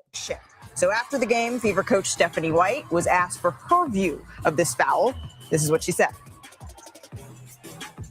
I mean, look, it was a hard foul. I don't think that Dejanay intentionally came out to get her across the neck like she did, but it did happen, and I thought it was the right call. One of the things about Nay is that she's going to play her butt off, man. She's going to compete. Nobody's going to go walking in for a layup, and so this bozo of a coach is defending her instead of holding down her own team. This is why this goofball needs to be freaking fired immediately. She's a clown. I don't oppose the hard foul, but I also don't think that she intentionally went for the neck. Why are you defending Dejanay Carrington? Beyond that, we know you're a bozo. Let's get to this goofball panel. Dejanay didn't make this play successfully, right? Trying to get a block over the top. It was a very hard foul. Dejanay has made this play successfully so many times throughout her career. No matter what team she has played on, we have seen Dejanay make transition blocks. Right. So to me, I understand it was called. So what? So what? It sounds like you making excuses for Andrea Carter. We've seen her have plenty of dirty plays. Skylar Diggins, Sarah Ashley Barker, all types of stuff. I can name like 5 or 6 of them. What are you talking about here? A flagrant 2. I wouldn't have been mad if it was called a flagrant 1 because I do think she was making a basketball play. It was just a hard. What? A flagrant 1. These are the goofballs that they putting on TV. Foul. It was a really hard foul. But we've seen replay to that point. Can we show this replay where it's really slowed down? And again, in game time, it's really hard to be able to see this. This is why there are so many replays. This is what you're talking about when you say making a play. Yeah, so in this, and it's hard to tell because of where the graphic is, but she's trying to make a play on the ball. In reality, Sophie Cunningham got higher than Dejanay off the ground. Dejanay is behind Sophie Cunningham. She's late to make this play. She's not in the right position to make the block and make the play on the ball. And so she ends up hitting Sophie Cunningham in the face. And I think, man, stop it, Andrea Carter, man. Get these goofy chicks off TV. Get these goofballs out of here. Gird your loins. You got it, kid. Set your mind to rewind with throwbacks from Disney Plus and Hulu.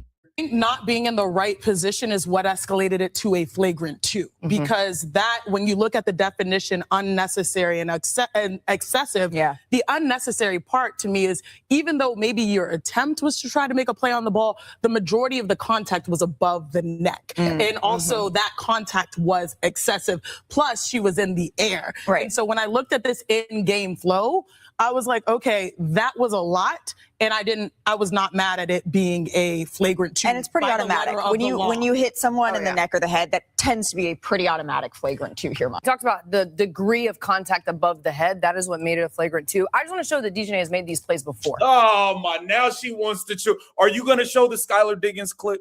Are you going to show her pulling Sarah Ashley Barker out the air by her ponytail? Are you going to show those? No, you're not. So if we roll the tape, because I think we have some plays from Dijonay. So these are plays we've seen from Dijonay, right? So getting in the right position. So with these plays that they showing, she is athletic enough to be able to get herself out of position, to be able to not make contact with her. She athletic enough. She got coordination. She ain't clumsy. She ain't goofy. Look at all these rundowns that she do. Hold on. These are plays we've seen from Dijonay, right? So Well, that's a tough play. getting in the right position, jumping over the top, was all- getting these transition That was all ball. blocks. She's always gonna make that. That's all ball. No contact at all. She got control of her body. That effort. So even for some of these, she's behind the offensive player coming over the top. So again, She got full control of her body. No contact. She is an athlete. she was behind Sophie Cunningham. She wasn't able to get over the top. Had she got over the top and made that play, we wouldn't have been talking about it. She was too far behind the What play. you mean over the top? The hell you talking about over the top?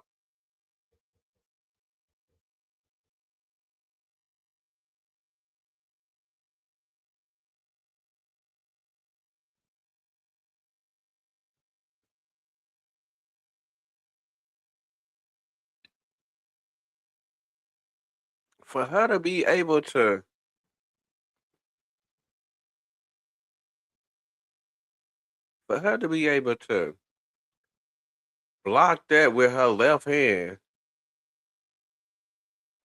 or with her right hand, she would have to be way more. She would have to be their ways, like she would have to like line her up.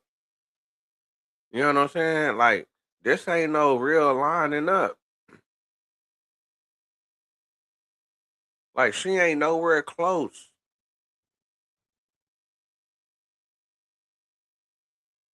Over the top. So what they saying that for her to go over the top,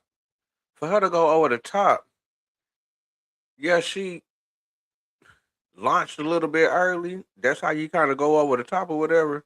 But you got to be in a position to where whenever you jump up to where the person kind of like going up under you, then you able to come through with the left hand and get it up out of there because you already up there. They just kind of coming to you. But she knows she late. And then if it wasn't, okay, but she knows she late. She knows she's not going to get that block. She could have avoided. No, I ain't saying that she got to, but I'm saying she could have avoided. This would make it a political move. This is what make it a political move. She could have avoided that. She is the athlete. Look, she kept her arm straight up. She kept her arm straight up. She was late, nowhere close to her, but she just kept her arm straight up. And then when she made contact, she brought it down through the neck. Like that's like a move. Like that's like a punch or some type of assault move. You just didn't keep the hand up the whole time. Just keep the hand up. Just keep the hand up, or just try to like fade off to the side like she was doing on these other plays. Like she doing on these rundowns. to show that DJ has made these plays before. Oh my! Now she wants to show. Are you going to show the Skylar Diggins clip? Are you going to show her pulling Sarah Ashley Barker out the air by her ponytail? Are you going to show those? No, you're not. So if we roll the tape, because I think we have some plays from DJ. So these are plays we've seen from DJ, right? So That's a good athletic play. That's how I know she could have avoided. These are great athletic plays. Plays from DJ. So coming these from are plays behind. we. So she's slowing down. She's slowing down, lining her up. You're not. So if we roll the tape, because I think we have some plays from DJ. So these are plays we've seen from. She's slowing down almost at the 3-point line to get her lined up. She went nowhere close on that other one. DJ, right? So getting in the right position, Even though jumping. the girl fell down and hit her head on the mat. These are plays we've seen from DJ, right? So Now, you know what I'm saying? But I don't because know I think if, we have some you know, plays little, from DJ. So you know what I'm saying? A little touch in the back. these are plays we've seen from DJ. You know what I'm saying? I don't know if the little touch in the back was excessive, but you see how she kind of is already up in the air before old girl is going up. That's what she's talking about, going over the top. But she already on the side of it. She already launched up in the air. She launched up with the other one. She launched up way behind.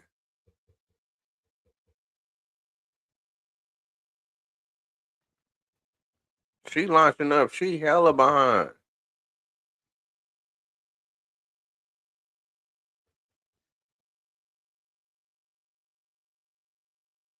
She already on her shoulder. She like right there. She ain't even by her body. She not even close by her body. She hella far. Like she ain't hella far, but in like basketball shit, like she far. You know what I'm saying? To where that's what I'm saying. She really had a wide open layup. That was two in her mind. She like, this for sure 2 points. Most time in basketball, motherfucker just run by a nigga like, yeah, just run by. Because you know you already late. If you touch, that's a foul. So why would you even give it an N1? But now it's like, no, you know, we ain't giving up no easy shots. We fouling hard.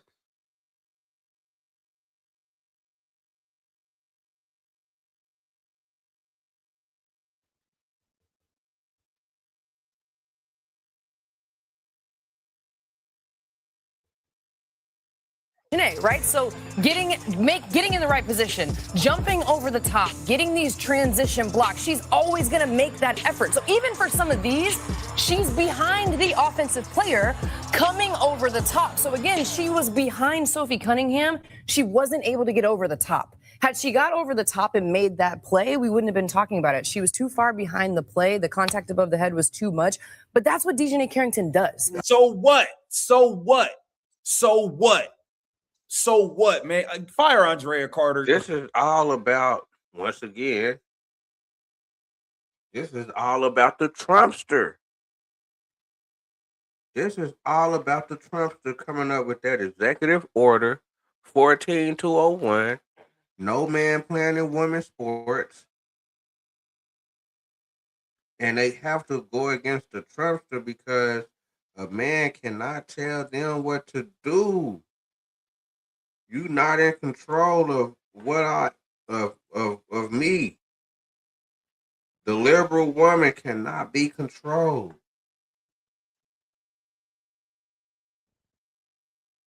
The liberal woman is making a new America. And they got riders. Oh yeah, it's hella dudes that's gonna ride with them for the simple fact that it's family.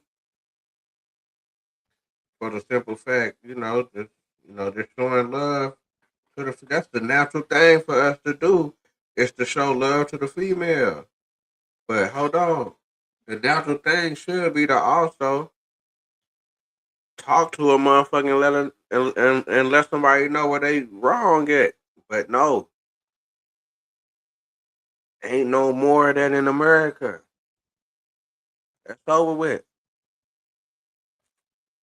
Men cannot holler or suggest or tell a woman what to do ever in America no more.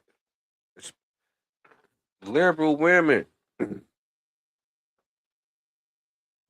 promote what they want, or you're done, or you're up out of there. That's the mindset of a nigga that's on a savage grind. That's the mindset of a nigga that's on a savage grind. But you know why it's like that? Because that's the American way. Everybody about they pay. Everybody about they funyuns. And it's a lifestyle.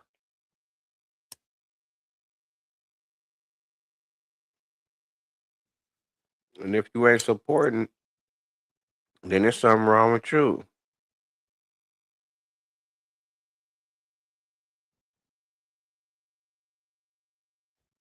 Go lay down with your snakes or whatever it is you do, weirdos. Like, yo, man, go just get her up out of here. Like, it's not, this wasn't to me, this wasn't because it was Sophie Cunningham making the layup. DiJonai would have tried to make that play on anybody making a layup because that's what she's done throughout her career. And she's hurt many people doing it.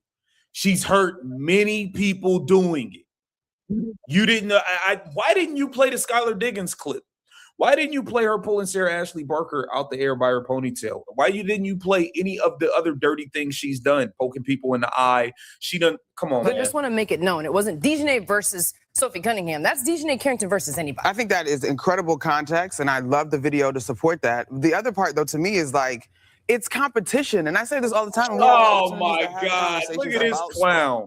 Look at Ronald McDonald up here.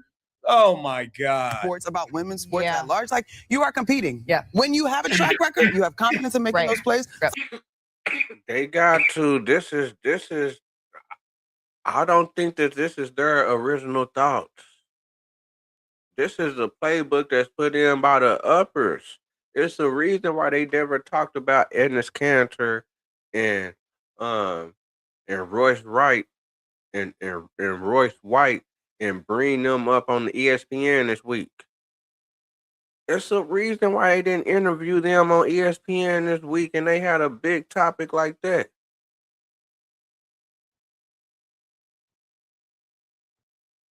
To where Stephen A. Smith got to sit down and talk with Ennis Cantor and Royce White about what they doing or talking about joining the WNBA. They running away from that.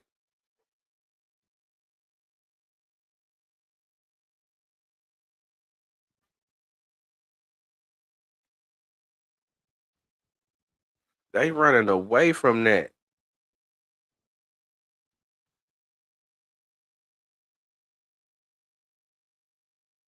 And they gonna sidestep this. This is a sidestep. The first person come out, oh, you know, it's a great play. I don't think it was a flagrant one. The next girl come out and say, well, you know, and Tommy like a flagrant too. Woo, woo, woo, woo. Now it's this hard play. It's this good.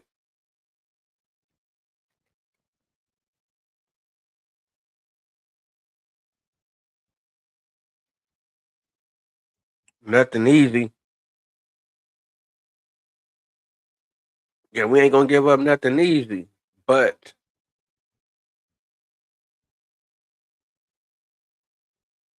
we're not gonna give up nothing easy. But it's supposed to be we looking out. This is supposed to be a sisterhood. It's like I say within the brotherhood. Somebody got a fast break. You already know you behind. You gonna let them have that. You just gonna run by them. You ain't gonna undercut them. You ain't gonna bump them. That's like an undercut. You ain't gonna go up late and come on his head and be like, oh, no, I ain't really mean to hit you. And then if you do, you're gonna be instantly trying to help him up and instantly be regretful and be in full sorry mode like I was tripping.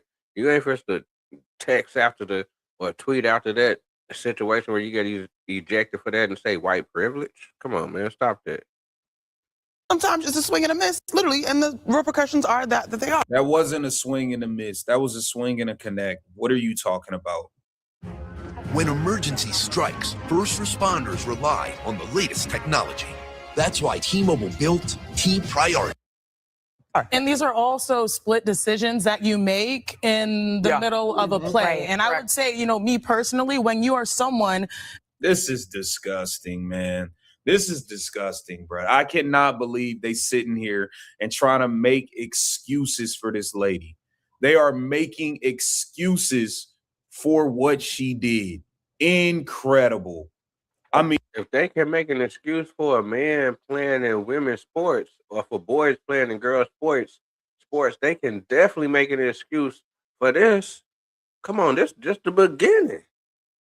It's supposed to be more goofy, and they gonna give the woman the job because she gonna get up there and say the goofy shit because you know why? She got a family to raise. Just incredible. This is what Jason Whitlock had to say about Stephanie White even defending. He said, I will never utter a word in Stephanie White's defense again. Never. She's sick.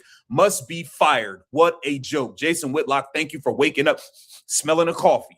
Thank you for waking up and smelling the coffee. Let's get to what Dan Dockage had to say about this situation as Dejanay Carrington cried, white privilege. I can't believe they're defending this. On giving the latest is, hey, the WNBA is the gift that keeps on giving. The latest is a clothesline foul on Sophie Cunningham by Dejanay Carrington, the woman that went on an incredibly racist.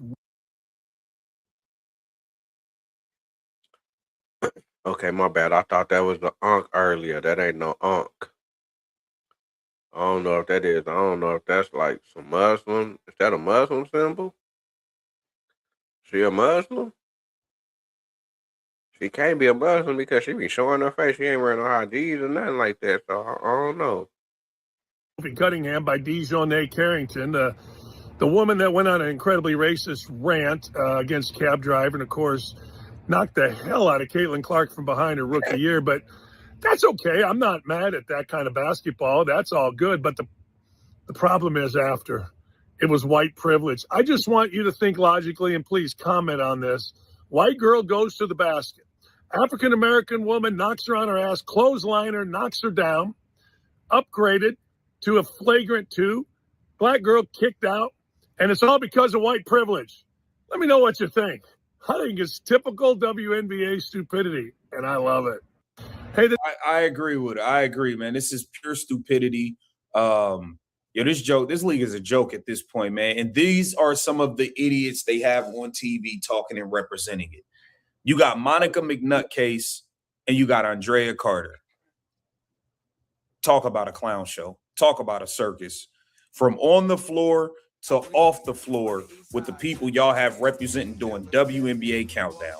What a joke. And y'all wonder why. Man. Liberal women. The new ghetto hood rat. Is that what that is? Is that what we just seen? The justification on ignorance? Fighting for boys to play in girls' sports? Attacking people in your so-called sisterhood because they say men shouldn't play in women's sports? And people make an excuse for the simple fact that it's an agenda that's led by liberals and the democratic liberals, the democratic liberals around the world that started out that's going against the United States government because they know if they can break the United States government, then they can rule the world through the United States government. And even though the United States have a lot of goofy history, but that's our history. Just like I say, the black man been warring with the white man over here since day one. And we done progressed to the point that we at right now to where the black families in America is more wealthy than any other black families in the world. And this country was built on the backs of blacks. So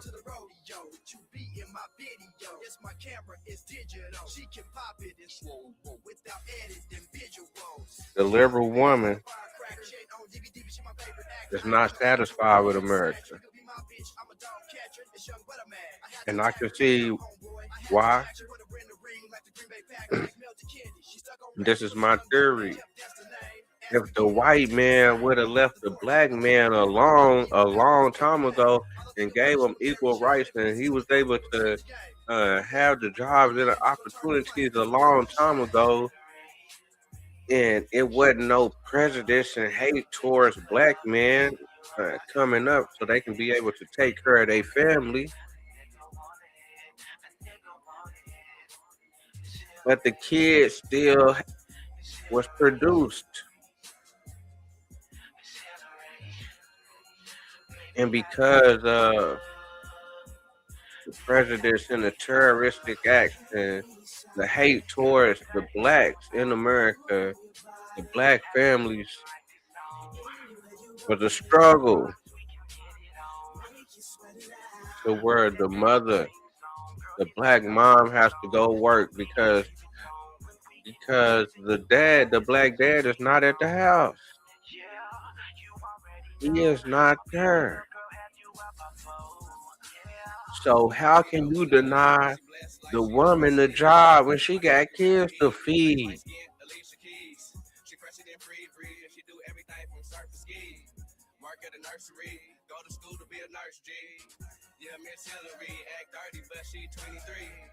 And then it's not gonna be so much pushback because men are the number one killers on earth. Matter of fact, American men.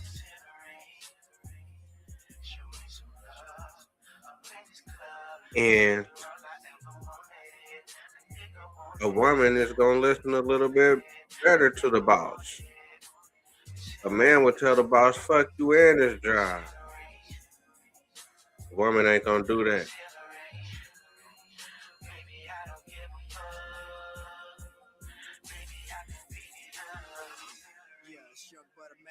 And then if you ask any man, if he was to come up and have his own business, he would rather have nothing but women working for him instead of having men up under him working for him. So understand the play and what's going on in the world, and try to put yourself in a position of the boss in America, because where society is going,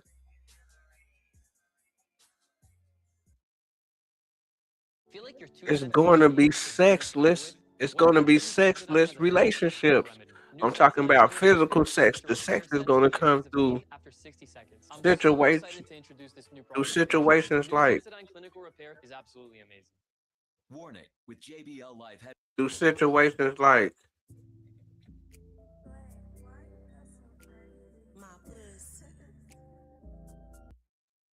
through situations like virtually reality sex.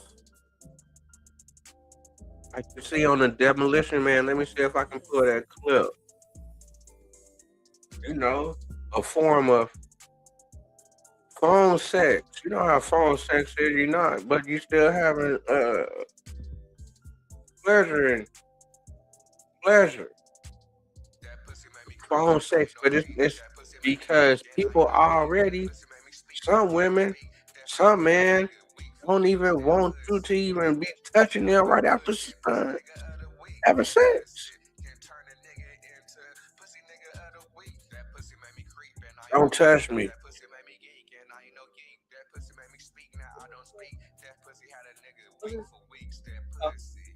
YouTube.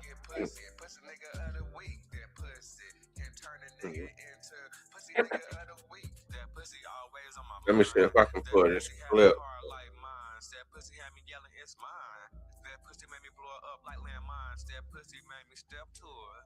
With the pussy, I'll make a play like tour. Oh yeah, the pussy see South tore it up. Now she giving me more ass than a tour bus. That pussy made me a sucker. Every time I see her, I wanna suck her. That pussy is a motherfucker. Yeah, the pussy even fucking on mothers. Yeah, the pussy even got her own rubbers. Pussy made me her lover. But I never said that I loved her. Yeah, the pussy had me on some other. Yeah, the pussy had me by the tongue. Wouldn't let me go until I make it come. Yeah, that pussy sitting in between them buns. Hitting that pussy, the pimp seeing bun. Getting that pussy out. Oh, this is what I'm talking about right here. This is what happens. This is what's gonna happen in the future. And they put this in the movies a long time ago. We didn't even see it. We thought it wasn't true. This is true. Look, they go out on a date, and that's what happens.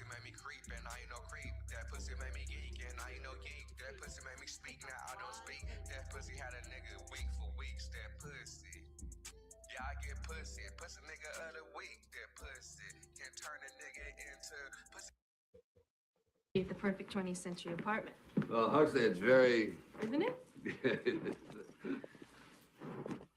John Spartan? There is, of course, a well-known and documented connection between sex and violence. Not so much a causal effect, but a general state of neurological arousal.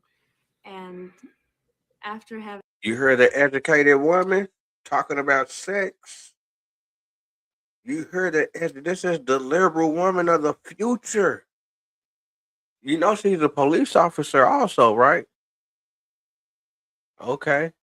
Having observed your behavior this evening and my resultant condition, I was wondering if you would like to have sex. She asked him if he want to have sex. You hear me? People not even gonna be having sex. Dudes, but they already saying that that the young females and dudes don't even be having sex like that. Dudes ain't even approaching females like that. The young dudes ain't even approaching females like that. They not even having sex at a high rate like that. Men and women.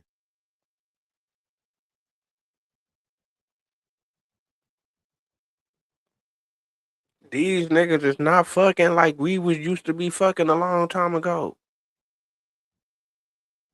The American woman do not fuck with the American man. The only reason that she fucking with this man in this movie is the fact that he is new, almost coming from a new world. And he is different. That's why the illegal immigrants is big time for the white women in America. They want the illegals over here. They lonely. They by themselves. There's so many white women living by themselves. You think the black women, there's so many white women living by themselves. Hell yeah, they want them illegal immigrants. And you think that the American man don't want them exotic motherfuckers, Latinos coming through? You know how niggas be, oh, think she is not she. You got the passport bros going down there wifing them up. The illegals. That's the American way. But back what I was saying, and how it all corresponds with the liberal woman, in the future, it's gonna be sexless relationships, and I'm talking about physical sex. But you just heard her in the movie say, "Let's have sex," or "You have sex with me." But this is her way of thinking of having sex. With you. Mm-hmm. Here. Now. Mm-hmm. Oh, yeah. Great. I'll be right back. She'll be right back. So he thinking he come from the past. He come from the past. He thinking this supposed to go down like the old school. Okay, she finna come back. with a little, you know what I'm saying, with probably nothing on, probably a little gown on. She come back ready. That's the old school way. Nah, the new school way is this.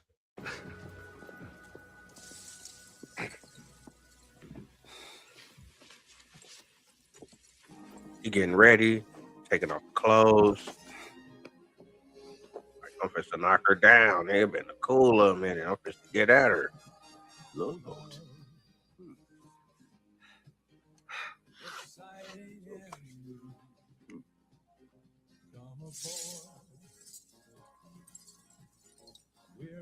She brought the device.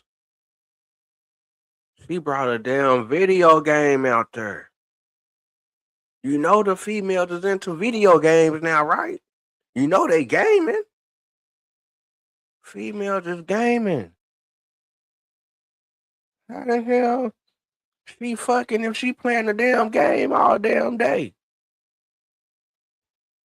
How the hell is she handling business at the house with the kids and nigga cooking and cleaning if she playing the damn niggas ain't no cooking and cleaning, nigga. Game time. I gotta get my subscribers up. You tripping. I got a life. You is in the way. But in the meantime, I do want to have fun. So this is gonna have we have fun because I really don't even like you like that for you to even be touching me. I showed you the clip or the little report of the one white woman that was like she was like terrified having sex with her husband. Didn't want to have sex. Felt like she was if she would. You know what I'm saying? That she was only having sex every like 3 or 4 days because she felt like she had to, but was like having anxiety attacks and all type of crazy shit.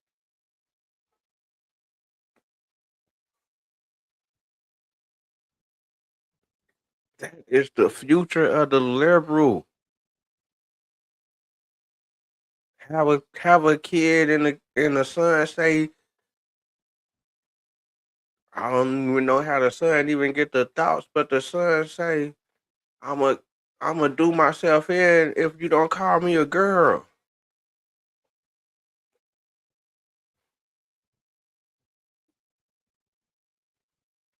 But peep this out though. This is the future of how people would have sex. It's another form of phone sex.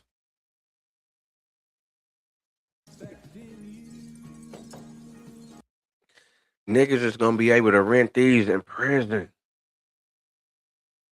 Niggas is gonna be able to buy these in prison.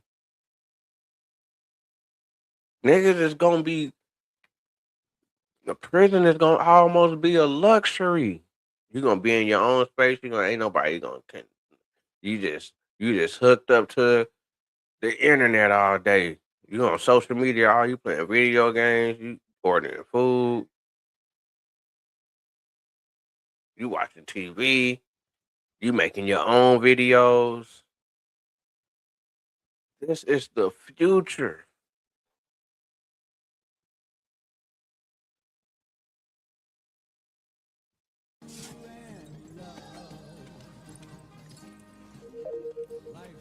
There you go.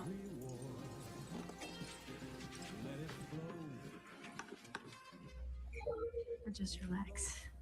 I'll begin in a few seconds. Begin what? Having sex, of course. Mm.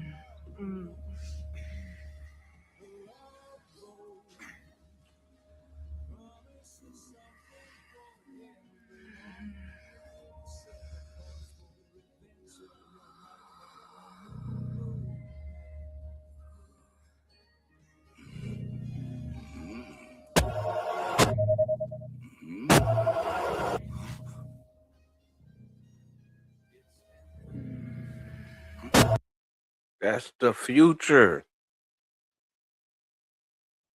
This is the future hookup. Come over and come put on a helmet, but not no Trojan helmet. That's the new Trojan helmet. That is the new Trojan helmet. Right there. The new Trojan helmet.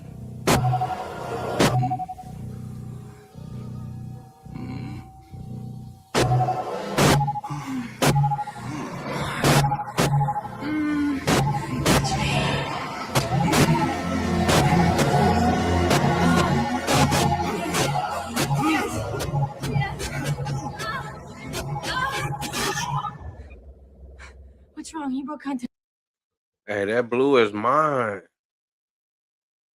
She just blew his mind.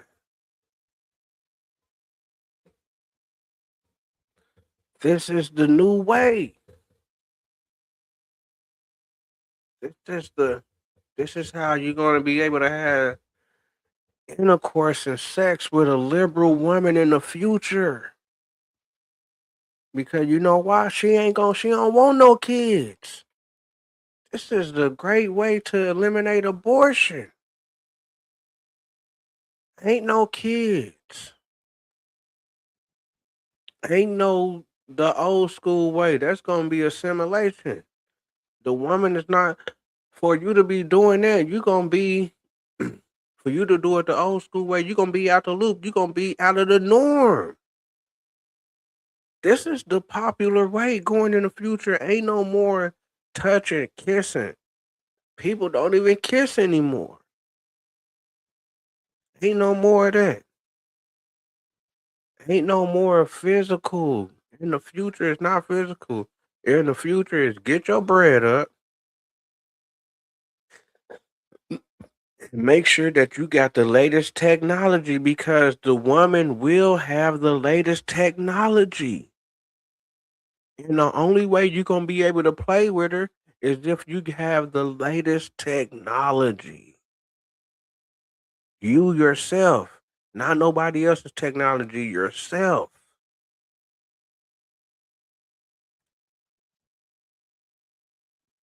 This is the new way.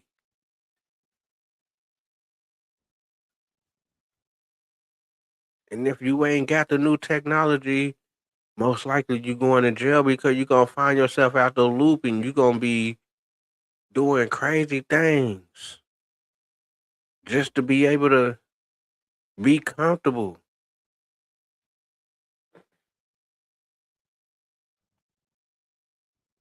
Because the way you want to live and how you living is out of the norm. You got to get the new technology, and this is how you have sex. Begin what? Having sex, of course.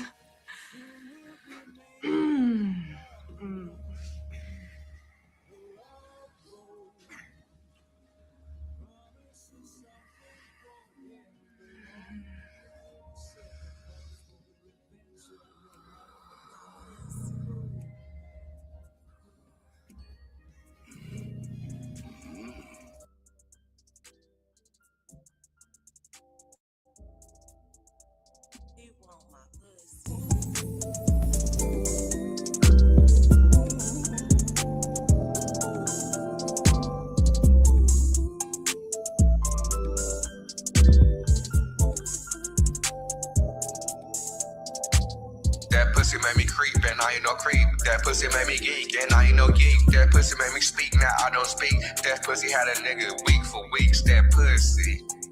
Yeah, I get pussy nigga of the week. That pussy can turn a nigga into pussy nigga of the week. That pussy made me creep, and I ain't no creep. That pussy made me geek, and I ain't no geek. That pussy made me speak, now I don't speak. That pussy had a nigga weak for weeks. That pussy. Yeah, I get pussy nigga of the week. That pussy can turn a nigga into pussy nigga of the week. That pussy always on my mind. That pussy had me hard like mines. That pussy had me yelling, it's mine. That pussy made me blow up like landmines. That pussy made me step to her. With the pussy, I'll make a play like tour. Oh yeah, the pussy seaside tore it up. Now she giving me more ass than a tour bus. That pussy made me a sucker. Every time I see her, I wanna suck her. That pussy is a motherfucker. Yeah, the pussy even fucking on mothers. Yeah, the pussy even got her own rubbers. Pussy made me her lover. But I never said that I loved her. Yeah, the pussy had me on some other. Yeah, the pussy had me by the tongue. Wouldn't let me go until I make it come. Yeah, that pussy sitting in between them buns. Hitting that pussy, the pimp seeing bun. Getting that pussy, I'll do it for fun. Got my pussy game from Coltrane. From the pimps and the Max Man. I grew up on the pussy running cold trains. Contact, I didn't even touch you yet. What's wrong? He broke contact. Contact, I didn't even touch you yet. But I thought you wanted to make love. Is that what you call this? First sex has been That pussy made me creep, and now you know creep. That pussy made me geek, and now you know geek. That pussy made me speak, now I don't speak. That pussy had a nigga weak. That pussy. Yeah, I get pussy. Pussy nigga of the week. That pussy can turn a nigga into pussy nigga of the week. Touch you yet. But I thought you wanted to make love. Is that what you call this? First sex has been proven to produce higher orders of alpha waves during digitized transference of sexual energies. All right, Obstate, what do you say we just do it the old-fashioned? That's the liberal woman, the smart woman, the educated woman. All women is going to school and getting educated. Ain't nothing wrong with it, but this is where the future's going. And you better be educated and have your shit together, or you're not gonna be able to have a woman. Dudes may just end up really just be gay and be by themselves, not experiencing life in the new world with women, with the new technology, because of not saying you ain't got to be liberal. You can still be conservative, but you're gonna have to step it up because majority of the women is gonna be liberal. And it's only gonna be a few that's interested in men because they're interested in themselves. That's the American way. See, the American society is the animal that eat everything in front of it for the money. And that's what's going to outlast everything in America, the money. That's what's going to keep it going is the money.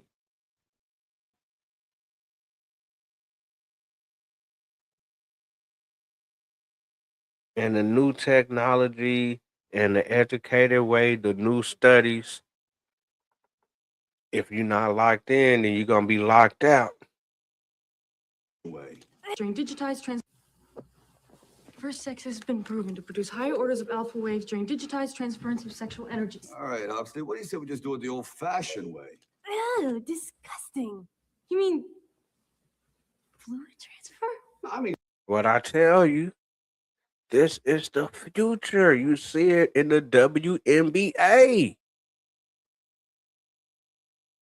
The mindset.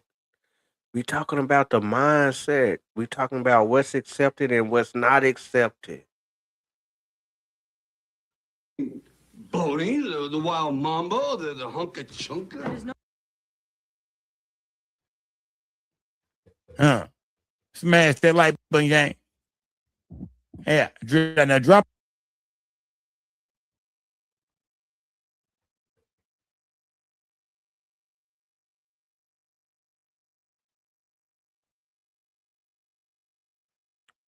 So that's the show for the night, man. I'm so glad that you showed up and rolled up. I'm so glad that you showed up, pulled up, and rolled up. Comment, like, and subscribe, and tell a friend and do it again about liberal women, the new ghetto hood rats. We see it in the WNBA. And there's more coming in the future, I promise you. There's more behavior that is giving an excuse to ignorant behavior for the hate of man. I take all my shit like the Steve of the plunger, the young butter, making it to anti-love. I never said I loved her, but I'm not